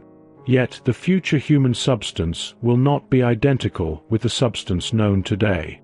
Present humanity still belongs to the mineral stage, having thus far advanced only through the mineral cycle of development. Only when the lowest kingdom has itself become the human kingdom, when no lower beings remain and all creatures have been lifted through the power of human life, will the seventh cycle be attained. At that point the divine rest of creation is reached, because humanity itself becomes creative. Then the seventh day of creation will have arrived, and humanity will have assumed the likeness of the divine. Such are the stages described within the story of creation. The plant, animal, and human forms visible today are merely beginnings of what they are destined to become. The present plant is only a symbolic indication of a future condition that will emerge in greater splendor and fullness during a later stage of evolution. Likewise, when humanity has overcome and transcended its animal nature, it will become something of which its present state is only the faintest suggestion. Thus the plant kingdom, the animal kingdom, and the human kingdom are the three material kingdoms through which humanity must pass. They form the world body upon which the soul is crucified. The relationship between plant, animal, and human existence must be clearly understood. The plant stands as the exact counterpart of the human being. This idea contains a profound significance. To view the plant as humanity's mirror image, and humanity as the reverse of the plant, reveals a deeper understanding of nature. Ordinary science generally concerns itself only with outward appearances and sensory observation. Spiritual science seeks the meaning of things within the larger context of evolution. Every object and every form is regarded as a symbol that points beyond itself. The plant anchors its roots within the earth while unfolding its leaves, blossoms, and reproductive organs toward the sun. The sun presently contains forces that were once united with the earth itself. In an earlier condition, the earth and sun formed a unity, and the solar forces lived within the earthly sphere. The plant still bears witness to that ancient relationship. By directing its flowering system toward the sun, it reaches back toward those original solar forces. The life-giving energies that work within the plant are intimately connected with the sun. Through its reproductive activity, the plant demonstrates its deep affinity with these solar powers. At the same time, the root system hidden within the darkness of the earth reveals the plant's connection with terrestrial forces. Thus earth and sun stand as the two great polar powers within evolution. Humanity appears as the inversion of the plant. The plant directs its reproductive organs upward toward the sun while its root, functioning as its head, remains below in the earth. The human being stands in the opposite orientation. The head is raised upward toward higher worlds so that it may receive the spirit, while the generative organs are directed downward. Between these two stands the animal. The animal occupies a middle position between plant and human. It has, in a sense, completed half of a turning movement.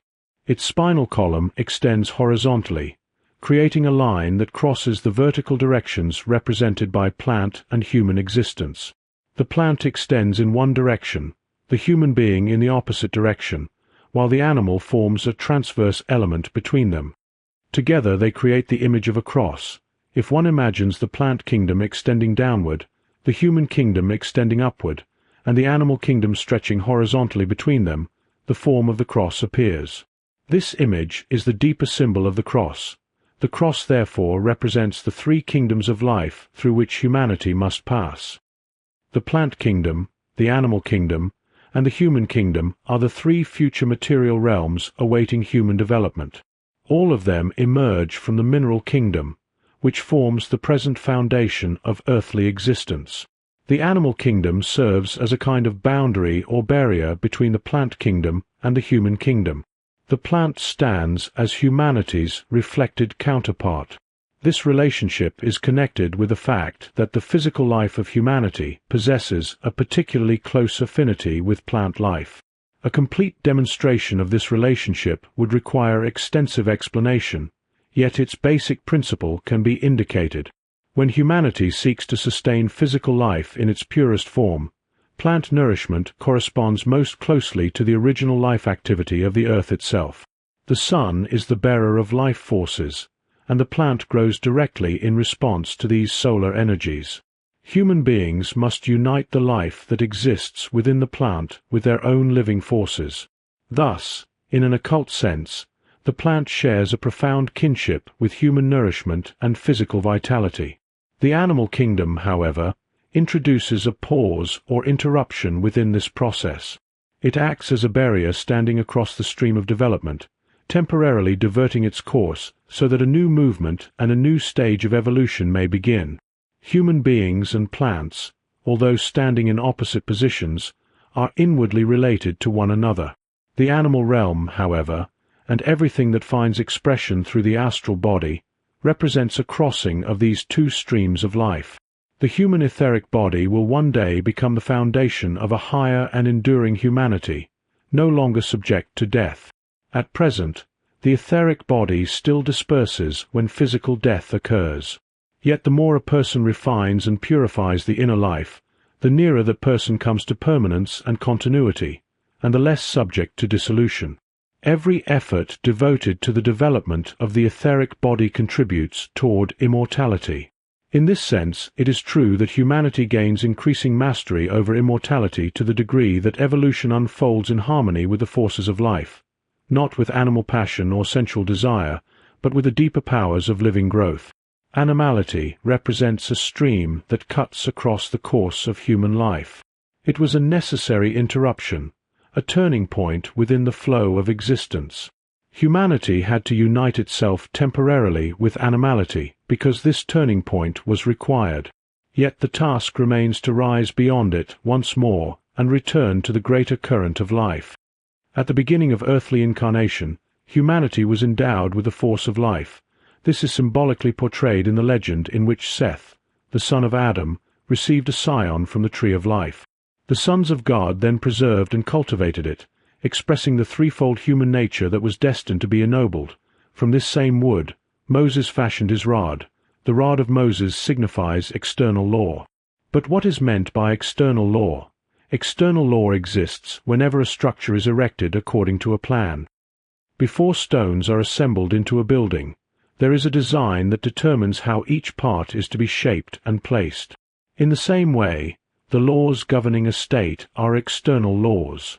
Humanity stands under the rod of Moses.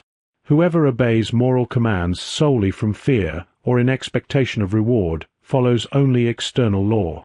Likewise, anyone who approaches science merely from the outside follows external law alone, for such knowledge remains confined to outward regulations and relationships.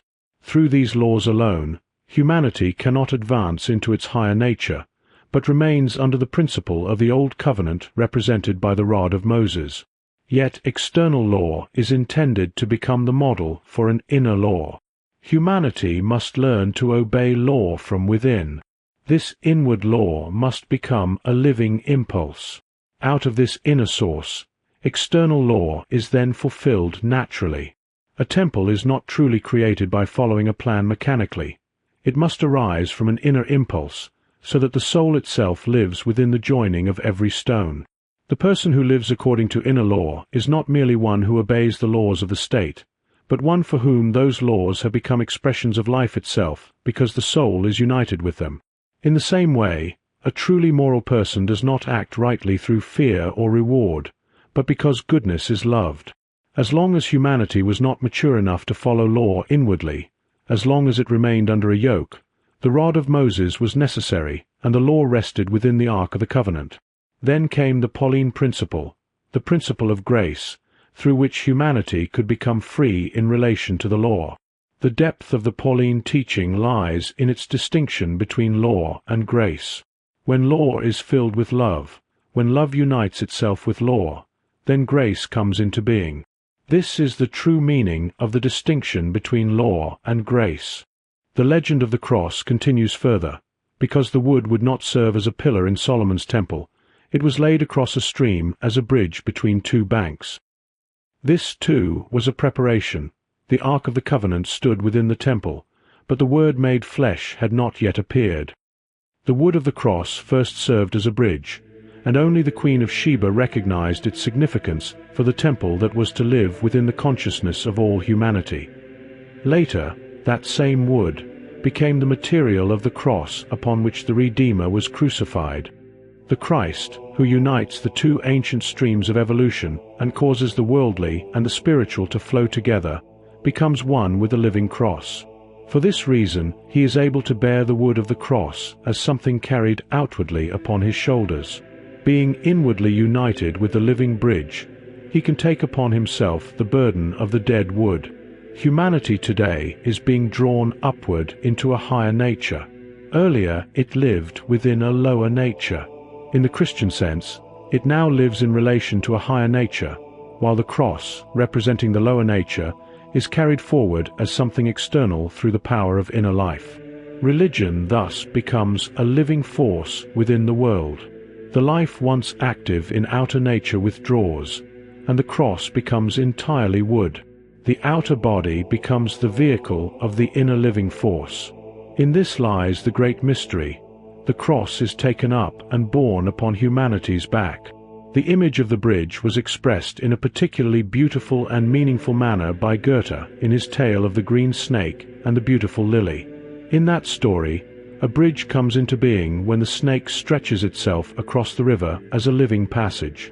This same symbol appears repeatedly among advanced initiates, always conveying essentially the same idea. In this way, the deeper significance of the holy legend of the cross becomes apparent. It reveals how the great transformation introduced by Christianity was prepared over long periods of time, and how this transformation must continue unfolding through the gradual Christianizing of the world. The cross, as the image of the three outer bodies of man, is destined to pass away. By itself, it can only provide an external connection between the three lower kingdoms and the three higher kingdoms, between the two shores separated by the stream.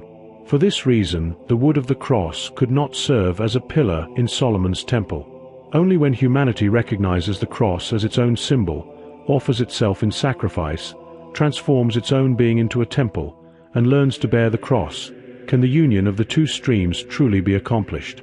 For this reason, the Christian churches incorporated the symbol of the cross into their foundations. In doing so, they expressed how the living cross became embodied within the outward structure of the temple. Yet the two currents, the living divine stream and the worldly mineral stream, find their complete union in the Redeemer upon the cross. In him the higher principles are present, while the cross itself represents the lower principles. From that moment onward, this relationship was meant to become organic and alive. The Apostle Paul expressed this truth with particular depth. His writings cannot be fully understood without grasping these ideas. He recognized that the Old Covenant, which placed man in opposition to the law, had to reach its conclusion. Only when human beings unite themselves inwardly with the law, bear it willingly, and carry it as part of their own nature, does the contradiction between the soul and external law disappear. Then the aim of Christianity is fulfilled. Paul's statement that sin entered the world through the law contains a profound meaning. Sin can exist only where there is a law that may be broken. But when law becomes so completely united with human nature that a person naturally performs what is good, then sin loses its foundation. Humanity stands in opposition to the law of the cross only while that law remains external and does not yet live within. Therefore Paul regarded the Christ upon the cross as the victory over both law and sin. To hang upon the cross signifies subjection to the law, and in this sense it is a curse. Under the Old Covenant, law and sin belong together. Under the New Covenant, law and love belong together. The former is a negative law, while the latter is a living and positive law. The one who united the Old Covenant with his own life thereby overcame it, and at the same time sanctified it. This is the meaning of the words found in Paul's epistle to the Galatians. No one is justified before God through law alone, for the righteous live through faith. The law itself does not arise from faith, but from action. Christ redeemed humanity from the curse of the law by taking that curse upon himself. For it is written that cursed is everyone who hangs upon a tree. By referring to the tree, Paul connects his teaching with a symbol that has been under consideration throughout this discussion. The deeper one penetrates into the teachings of the great initiates, the more clearly their meaning emerges. Christianity is not understood by reducing it to the expectations of a materialistic age or by reshaping it according to contemporary opinions that deny higher realities. Rather, understanding grows when human thought rises toward spiritual perception. Christianity emerged from initiation, and its infinite depths can only be appreciated when modern thinking lifts itself beyond purely material conceptions and returns to a living spiritual understanding. What is dead and mineral in contemporary thought must be transformed into something living and spiritual if Christianity is to be comprehended in its fullness. Among the symbols associated with these teachings is that of the lost word, which must one day be rediscovered. Alongside the image of the lost temple that is destined to be rebuilt stands the search for the lost word. This theme is closely connected with the symbolic meaning of Pentecost. Certain aspects of this subject have been discussed before, yet it remains worthwhile to revisit them, for each return to such themes allows a deeper and more complete understanding. As knowledge expands, dimensions become visible that could not previously be brought forward.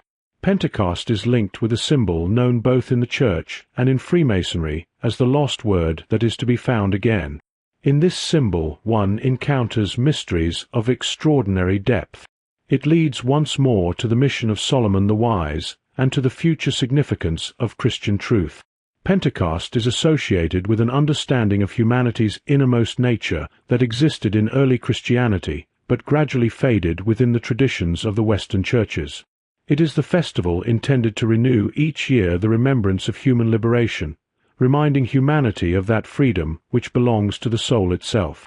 The question arises as to how humanity attained what is called freedom, the capacity to distinguish between good and evil and, through free choice, to act in accordance with either.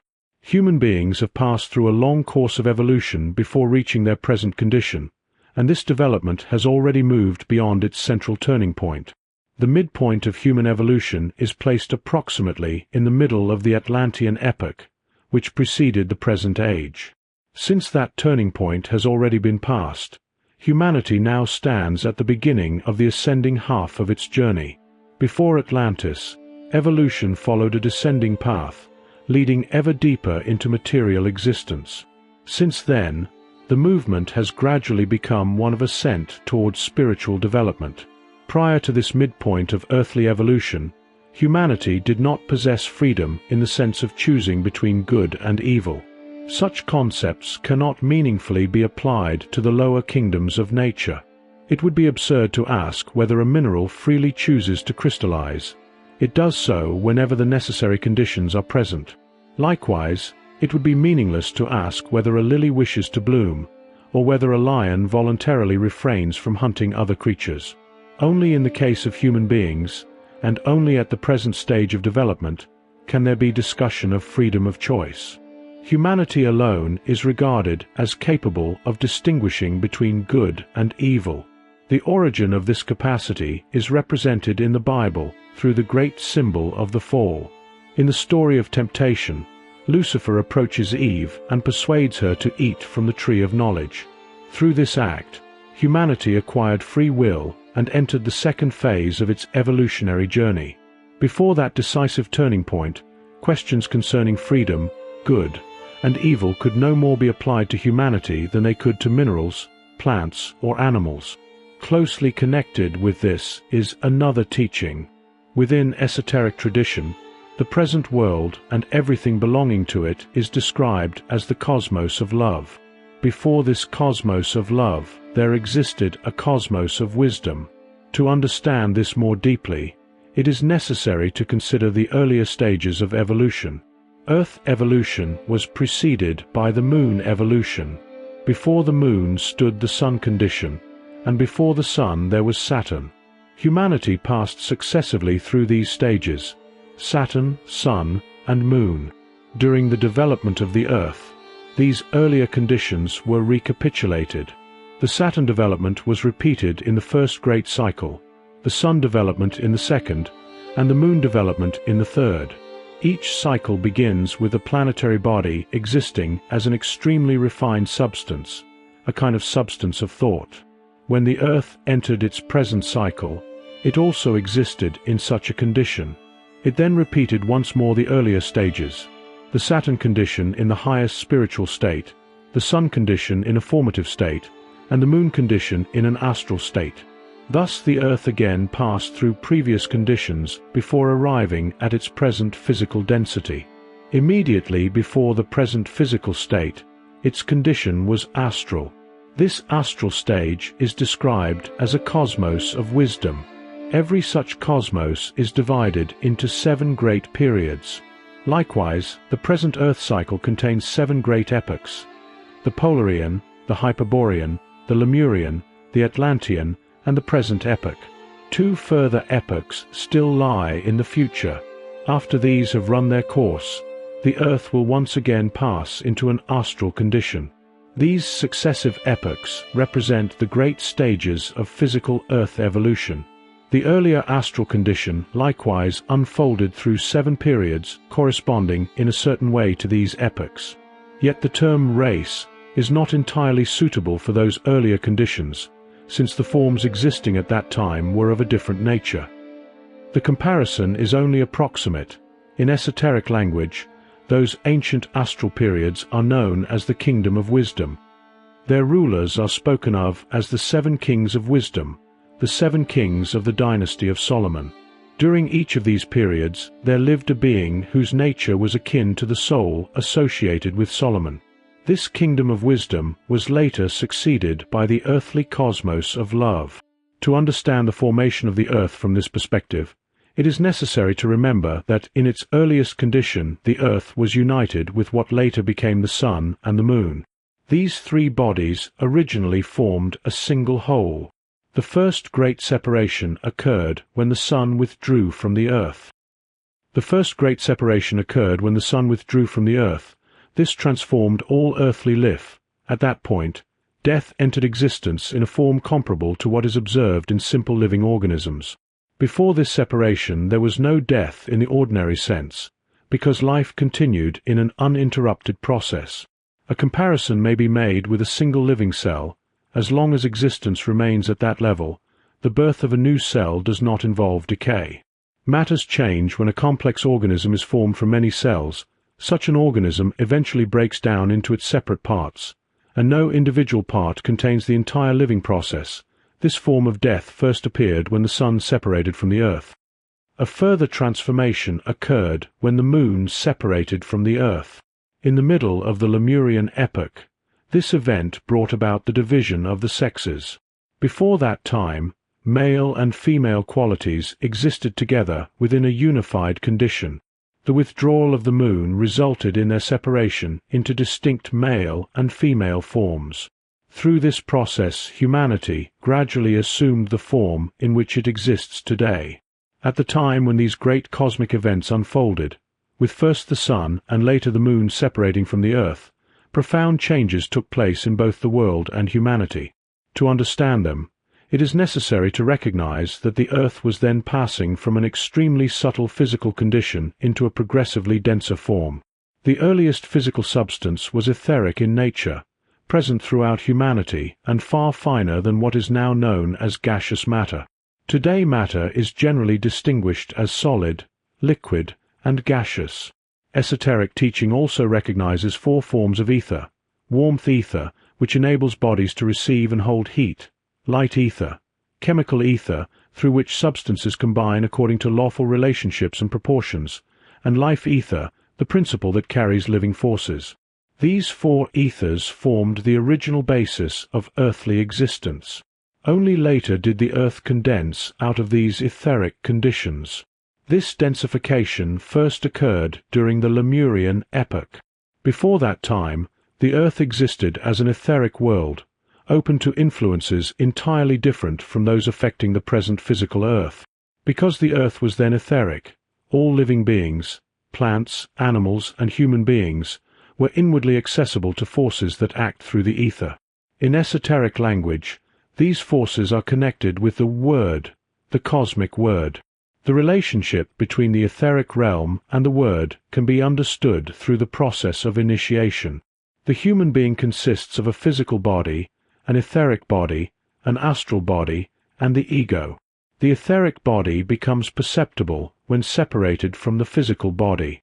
Yet human beings today cannot consciously govern their physical bodies. They cannot direct even the smallest component of their physical organization.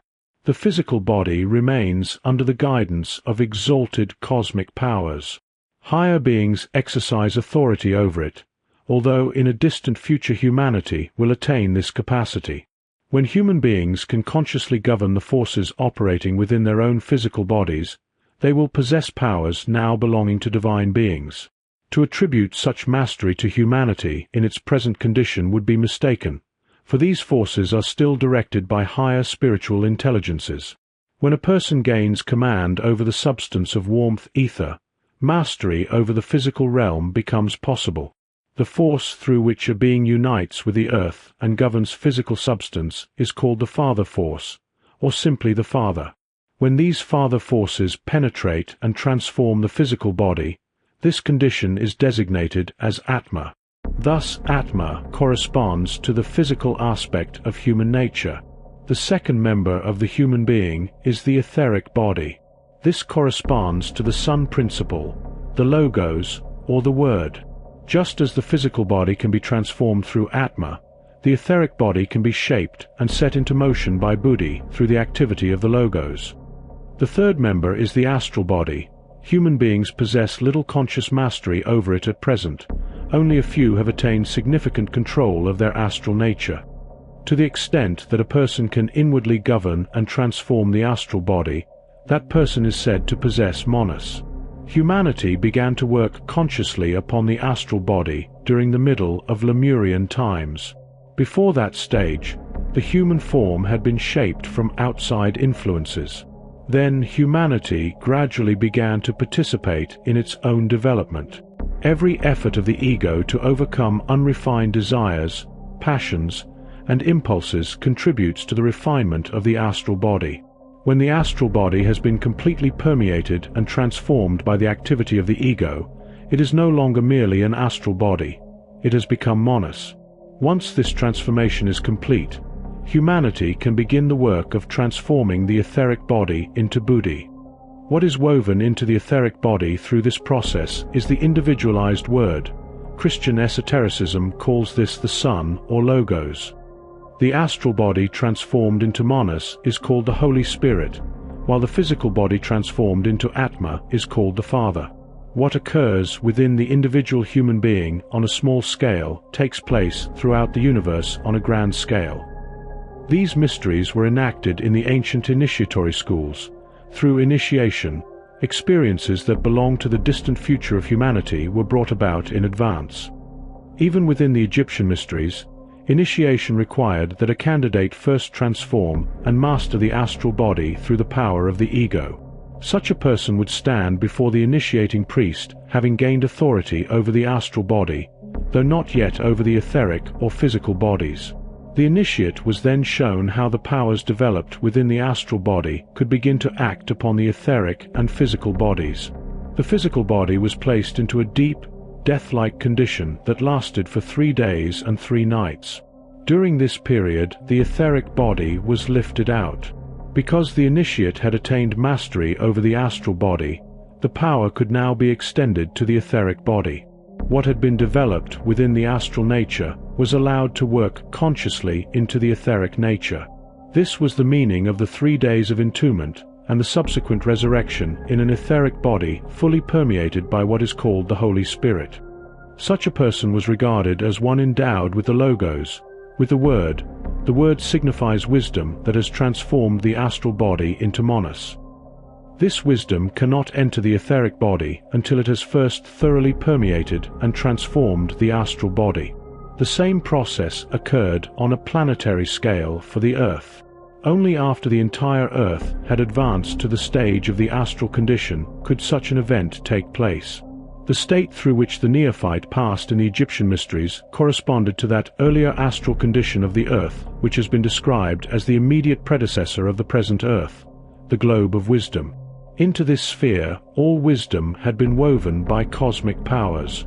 Through the transfer of this wisdom into the earth globe itself, it became possible, after the separation of the sun and moon from the earth, for higher influences to descend once again from spiritual realms into earthly existence, just as occurred in miniature through initiation. The astral stage of the earth passed through 7 successive periods under the guidance of beings of wisdom, in a manner associated with Solomon. After this, the earth clothed itself in an etheric body, and earthly substance took on definite form and structure. Into this formation the Word was implanted. The Word thus became enclosed within earthly matter, awaiting its future resurrection. This idea is also reflected in the myth of Dionysus. The sacred wisdom belonging to the earth's earlier condition was placed within all the beings of the earthly world. This concept can be understood by considering the human etheric body.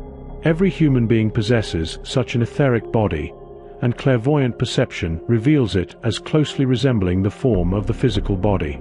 At death, the physical body dissolves into the physical world, while the etheric body disperses into the universal ether.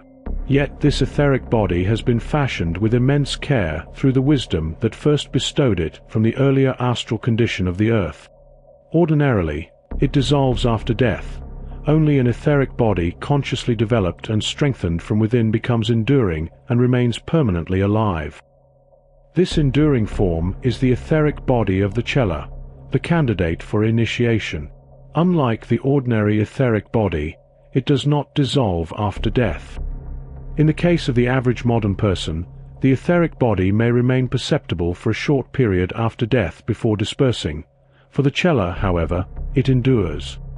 The renunciation of devotion attributed to the Chela consists in remaining active upon the astral plane while continuing to make use of this preserved etheric body. Ordinary human beings must form a new etheric body with each rebirth, a capacity developed within devotion. The etheric body consciously created through inner effort can never again be lost, whereas the etheric body bestowed through cosmic wisdom alone eventually dissolves. The same principle applies to the etheric bodies of plants and animals. What presently exists as etheric form originated through cosmic forces flowing from the Earth's former astral condition. The wisdom present in that astral stage is symbolically expressed in the legend of Dionysus. During the Lemurian epoch, a denser condition of existence had to emerge. At that stage the father principle entered the process. It was the final principle to take hold of earthly substance. What was implanted through it became deeply concealed within the physical world. First, the Holy Spirit worked itself into astral substance. Then the Sun principle, united with the astral nature, entered and shaped the etheric substance. Finally came the Father principle, governing physical density and material existence. Thus the macrocosm was built through a threefold progression: Spirit, Son, and Father. Humanity, ascending once again, advances along the same path, moving from the Spirit through the Son toward the Father. This entire process unfolds under the guidance of earthly evolution. Until Lemurian times, evolution proceeded chiefly through external development. Thereafter this trinity became incorporated into physical evolution itself. During the Aryan epoch, events that had occurred in earlier stages were reintroduced into human consciousness through religion, appearing as a gradual recapitulation of previous evolutionary processes. Humanity presently stands within the 5th post-Atlantean cultural epoch. 4 earlier cultural epochs preceded it. The first was the ancient Indian epoch, guided by the venerable rishis. Only a faint impression of these great teachers remains today. Knowledge of their religion comes chiefly through traditions preserved in the Vedas.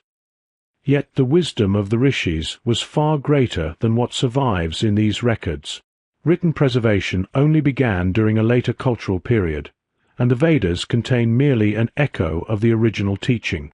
The ancient religion of the rishis preserved profound traditions concerning divine predecessors of humanity, the astral initiates associated with the dynasty of Solomon. Living within the consciousness of the rishis were archetypal realities. Their great intuitions drew knowledge not only from earthly laws, but from the archetypal beings who themselves were the source of wisdom. This earliest form of religion was therefore regarded as the religion of the Holy Spirit. The second great religious stream was cultivated in the Near East. Within it, the second principle of the Trinity was honored as a renewed reflection of the first occasion on which the Son made his influence known upon the earth. The coming of the Son principle was accompanied by the descent of certain beings, for no higher development can occur without other forms of development being cast down into lower realms. In this way the mineral, plant, and animal kingdoms were brought into existence. Every being that rises to a higher stage assumes a profound responsibility, and herein lies a great tragedy. Alongside every elevation, other beings are left behind. Development would not be possible without such a process. Whenever a being ascends, others are inevitably affected by that ascent. For this reason, development pursued solely for personal advantage is regarded as harmful and unjustified. It gains legitimacy only when it serves the advancement of other beings. Only one who seeks to raise up those who have fallen behind is truly worthy of further development.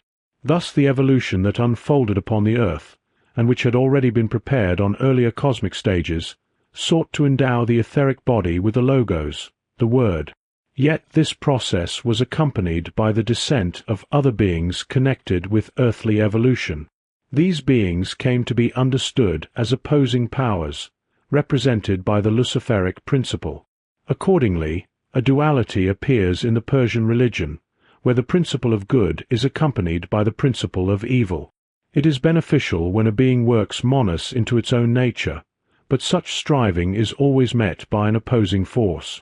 In Persian tradition, Ormuzd and Ahriman stand as the representatives of good and evil. A third stage appeared among the Chaldeans, Babylonians, Assyrians, and Egyptians. Through these cultures a reflection of the third aspect of the Godhead emerged. From that time onward, the idea of the Trinity, the three-in-one divine being, became increasingly present among different peoples. The earlier cultural epochs had not yet possessed a fully developed conception of a triune Godhead. Through this threefold understanding, however, the gradual ascent of humanity was prepared. The initiates walked this path in advance of the rest of mankind. Within the first three cultural epochs, religion reflected what had previously taken place in the great processes of the cosmos. A new sequence now emerged: first wisdom, then the Son, then the Father. The first shining forth of wisdom appeared through the Semitic peoples, who arose during the third cultural epoch and continued into the fourth. From this stream Christianity later emerged. In the initiates of the Jewish people, the entire course of earlier earthly evolution was reflected inwardly, and events that had once unfolded in higher realms were repeated within human understanding. Lower spirit, known as Komomonos, developed there and awaited the infusion of higher forces. This living infusion was Christ himself, the Word made flesh.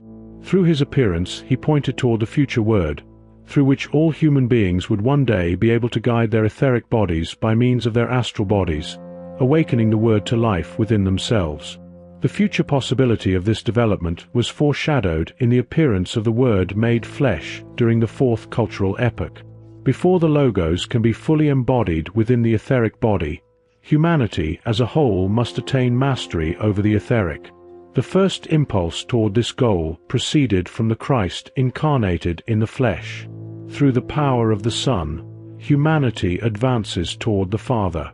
The upward journey must therefore repeat the stages through which humanity has gradually progressed. Within the spiritual life that developed in Judaism, the higher Monos was to be awakened. For this reason, the new era begins with the descent of the Holy Spirit, whose task is to lead humanity toward the future epoch in which the Christ principle, only hinted at in present Christianity, will reach its fulfillment. The Son declared that no one comes to the Father except through him. He sent the Spirit to humanity so that it might be prepared for the future time when good and evil would stand fully separated. Humanity could never have developed this capacity without the opposing influence that appears as the principle of evil. Free will had to be bestowed so that human understanding could actively choose between good and evil. The descent of the Spirit reaches its symbolic culmination in Pentecost. Spirit, Son, and Father may be understood as hidden within the earth itself. The Father within the physical body, the Son within the etheric body, and the Spirit within the astral body. Humanity, however, has developed the ego and become self-conscious. The task now is to extend this conscious activity ever deeper into its own being. At present, humanity primarily works upon the astral body. The symbol of this process is the descent of the Holy Spirit upon those destined to become leaders of mankind. Within humanity there exists something akin to this spirit, capable of receiving and expressing it. Before the sun could become active during Hyperborean times, a portion of the universal spirit principle had to separate itself, descend, and follow another path. This event is represented by the serpent, the symbol of knowledge and of the luciferic principle. It was this spark of spirit that transformed humanity into a free being and enabled the desire for the good to arise from inner choice.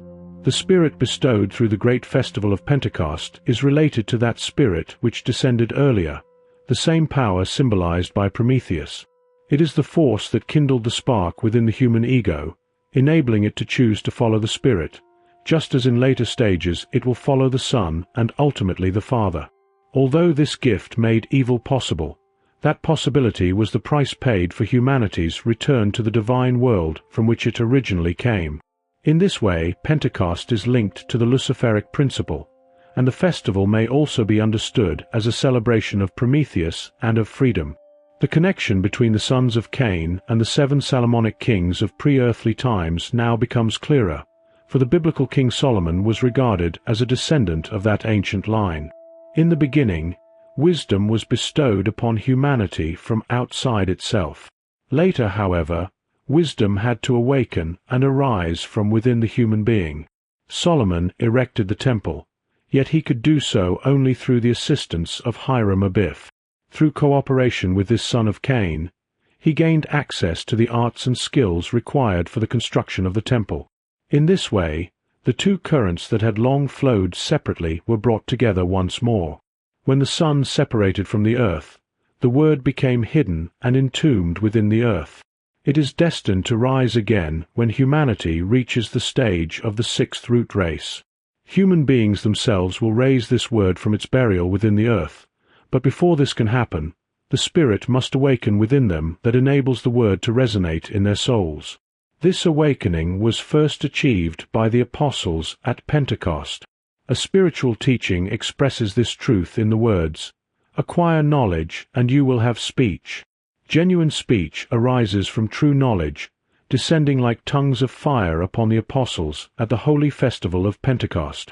When the inner word awakens within the human being, akin to the divine word itself, and penetrates the etheric nature so that it becomes living and active, then speech no longer proceeds merely from the individual. Instead, it flows from the divine spirit. Such a person becomes a messenger of the Godhead and proclaims the inner word of the divine through free and conscious action. In this manner, the inner word became alive within the apostles, and from them its influence spread outward into the world. They proclaimed the fiery word and understood themselves to be messengers of the Godhead. For this reason, the Holy Spirit appeared above them in the form of tongues of fire. Their task was to prepare humanity for the reception of the Logos. Christ Jesus, the great initiate, had already gone before them.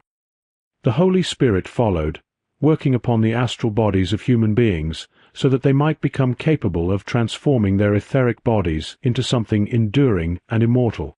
When this process has been completed, the Christ principle will become fully united with humanity.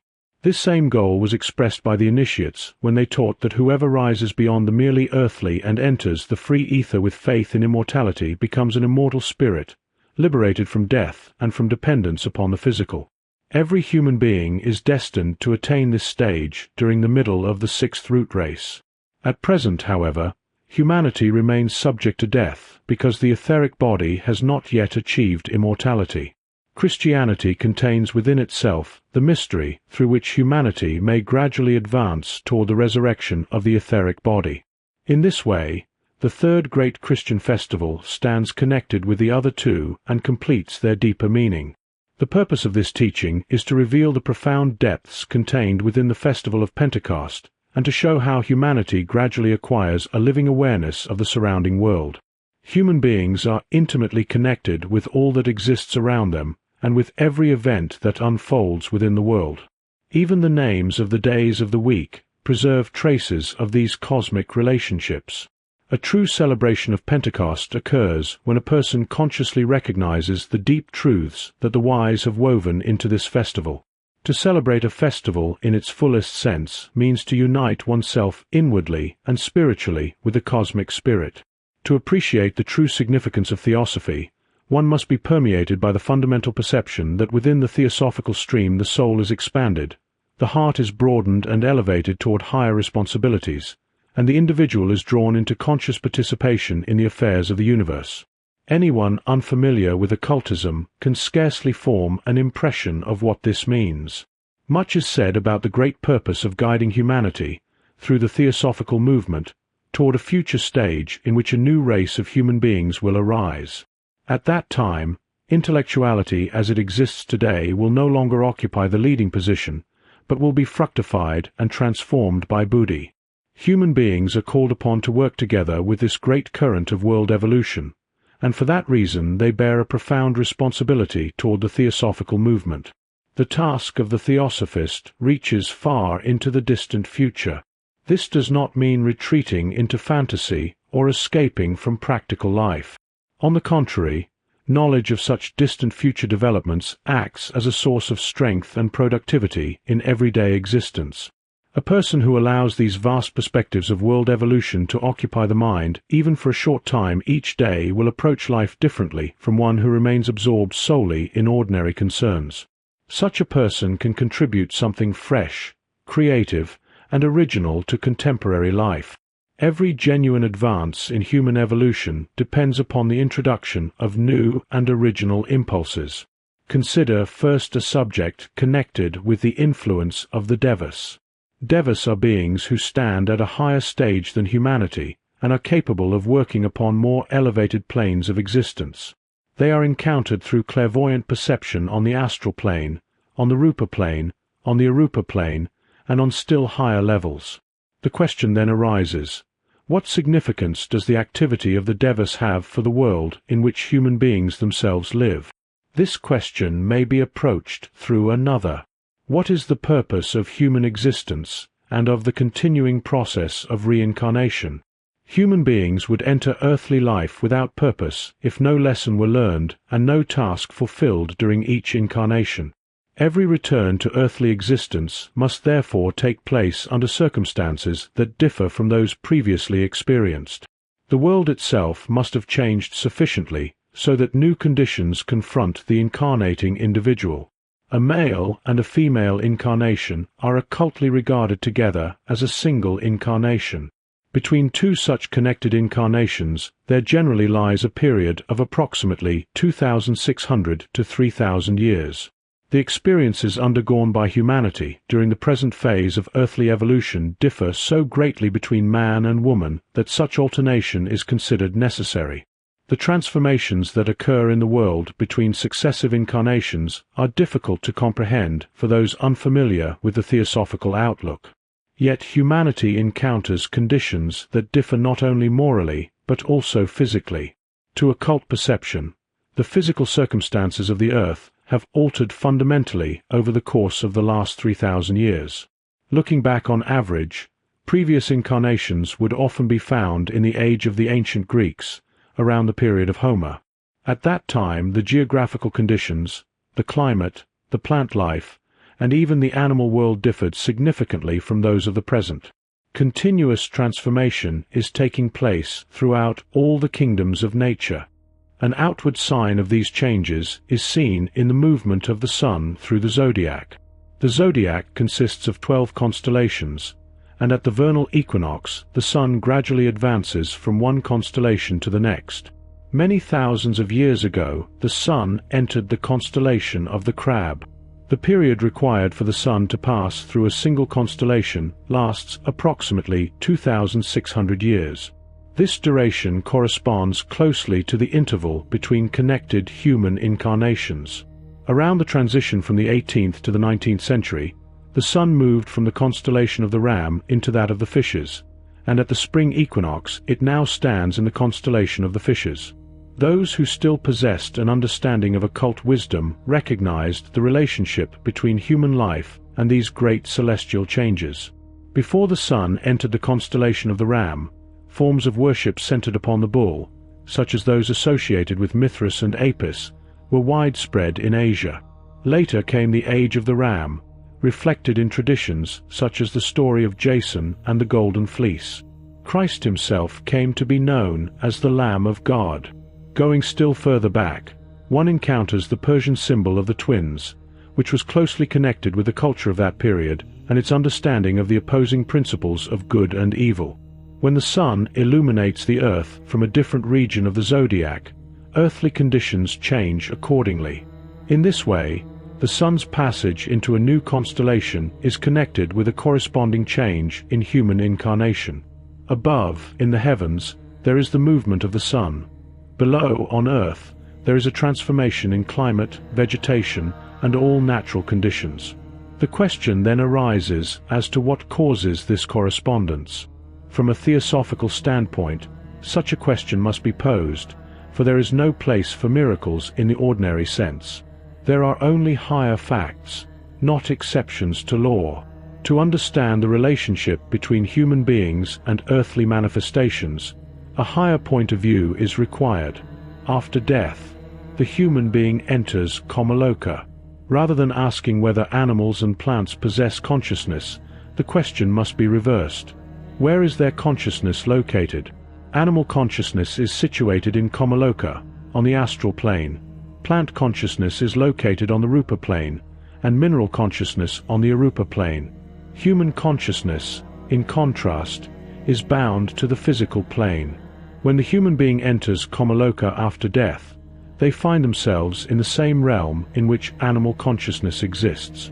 Later, they ascend into Devachan, where plant consciousness is present. At the present stage of evolution, human beings cannot yet directly influence the animal and plant kingdoms from their ordinary physical state. However, such influence becomes possible in the lower regions of the Devachanic plane. There, the human being encounters other beings who possess Devachanic consciousness and who work from Devachan upon the growth and welfare of the plant world. The life of plants is governed from this Devachanic realm. In this sphere, the human being begins to participate in the shaping and transformation of plant life, gradually acquiring powers that allow a real influence upon vegetation. Yet this activity is still guided by higher beings, the Devas, who direct and regulate this cooperation so that the human being may assist in the transformation of the plant world. In Devachan, the human being uses the powers gathered during earthly incarnation to reshape the vegetal world. As life forces change during the sojourn in Devachan, so too does vegetation on Earth undergo transformation. From Devachan, human beings actively contribute to changing their earthly surroundings. By remaining for long periods in Devachan, human beings also participate in the transformation of physical forces. If one looks far back into the past, one finds that regions such as Germany were once shaped very differently. Volcanic mountains were still present, and the Alps appeared as low rolling hills. These later changes were brought about through human activity working from the Arupa plane, so that suitable physical conditions would arise for future earthly stages. In this sense, human activity in the spiritual worlds forms the inner aspect of what later appears outwardly in the environment. From this point, attention turns to influences that work from even higher planes and in a different manner. It is often said that the Logos streams down from higher worlds, yet the question arises as to how this is to be understood in a concrete sense. The aim is to reach a conception of the Logos that is more than a mere word. To clarify this, A connection must be drawn between the logos and the smallest elements of existence. What follows is not speculation, but a description of results derived from ancient occult research preserved and developed especially within certain esoteric schools from the medieval period onward. When considering the atom, one is struck by its apparent minuteness. It is well known that in the time Rudolf Steiner gave these lectures, no microscope, however advanced, has ever revealed the atom directly, yet occult traditions contain descriptions and even images of the atom. The question therefore arises as to the origin of these representations, and how knowledge of the atom is possible from an occult perspective. If one imagines the atom expanding continuously until it reaches the size of the Earth, an extremely complex world would become visible within it, filled with movements and processes of many kinds. This analogy must be carefully considered. Were such expansion possible, every process within the atom would become observable.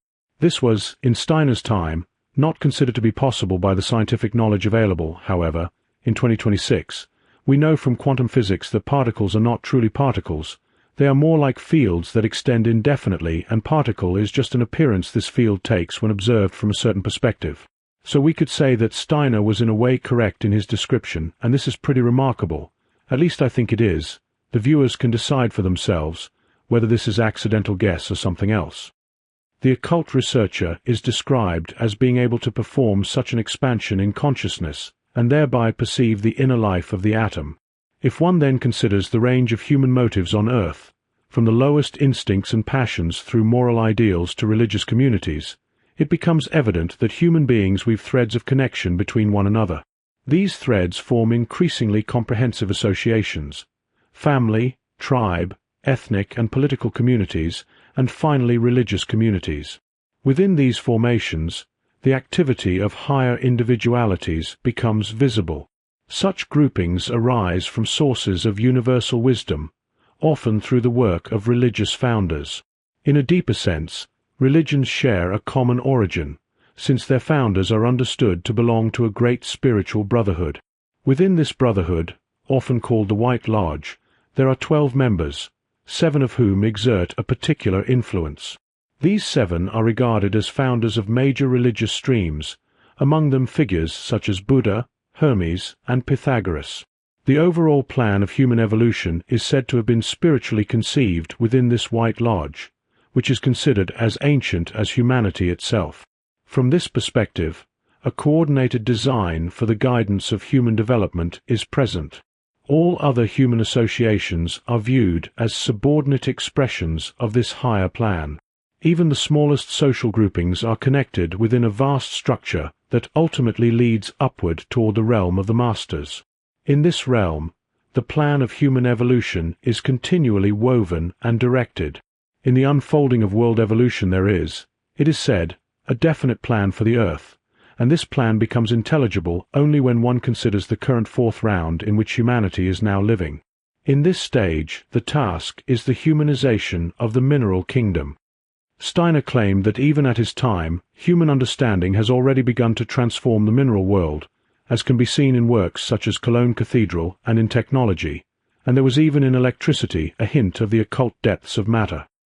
When man, out of his inner being, has reshaped the mineral world, the end of the Earth's physical evolution will have been reached. The mineral realm is then to be transformed into a kind of work of art, according to a plan said to exist in the Lodge of the Masters. This plan is already complete, and in it one can, in principle, discern what is still to come in the form of future buildings, machines, and the like. When the Earth reaches the end of its physical globe state, it will have received from human activity an inner structure and articulation, becoming a work of art in accordance with that plan. After this, the Earth passes into its astral state, as a plant fades and its physical form disappears while everything passes into the astral.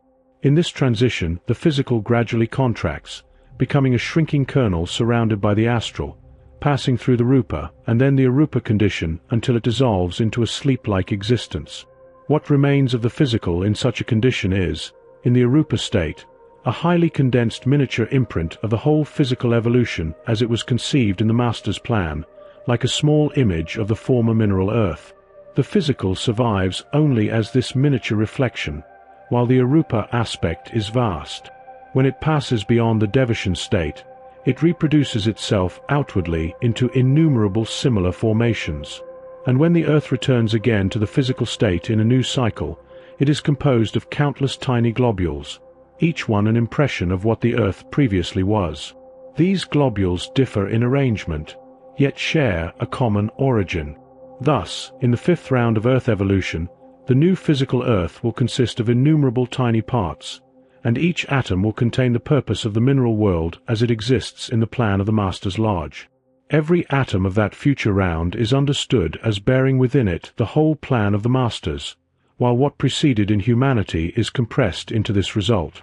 If the atom in its present form is examined and traced back through the Akashic record, it appears as something undergoing a process of growth, becoming ever more differentiated and bearing within it interweaving forces of earlier stages of evolution, including those of the third round.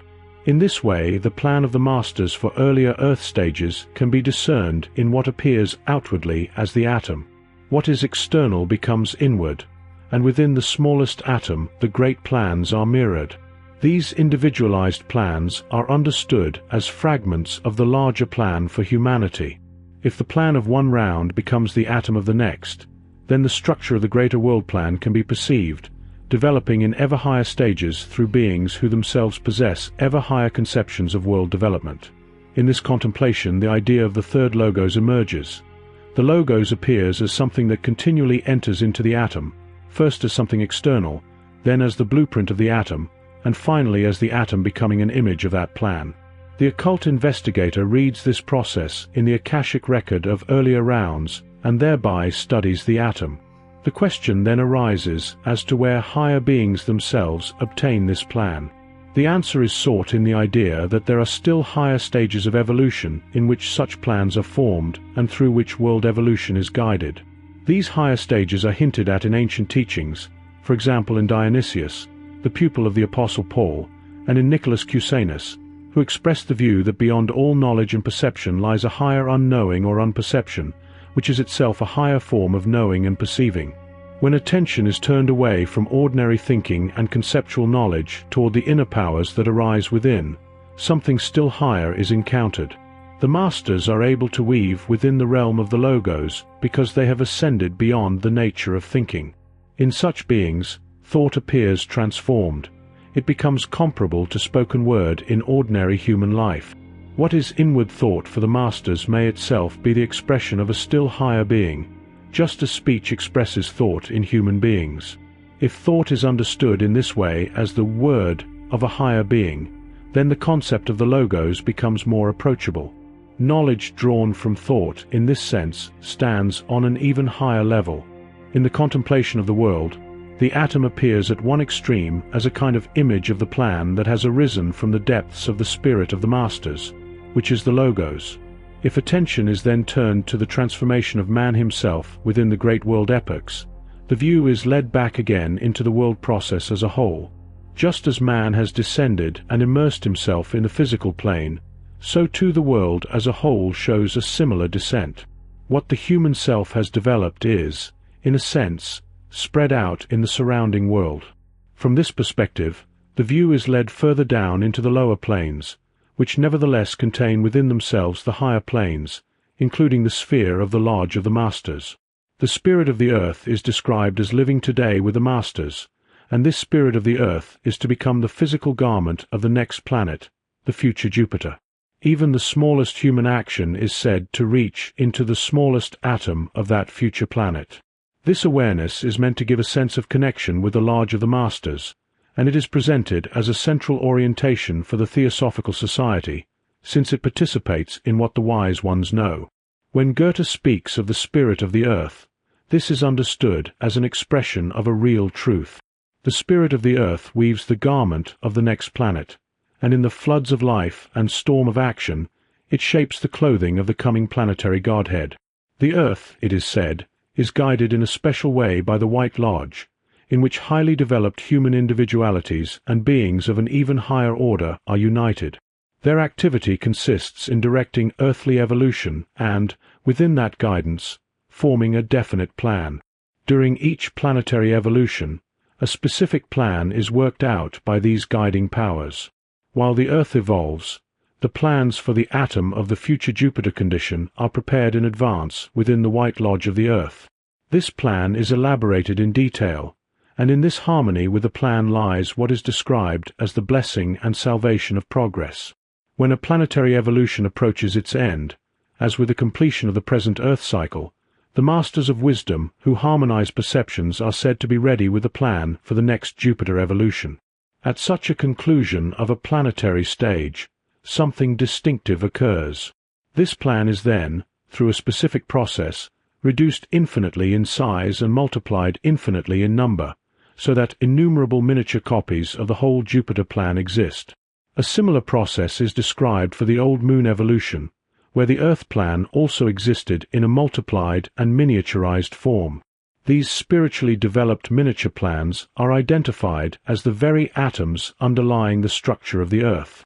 In the same way, the atoms of the future Jupiter will be the smallest reproductions of the plan currently being formed in the guiding White Lodge. Only one who knows this plan can truly understand what an atom is meant to be. In seeking knowledge of the atom that underlies the Earth, one is therefore led into mysteries connected with the great world initiates.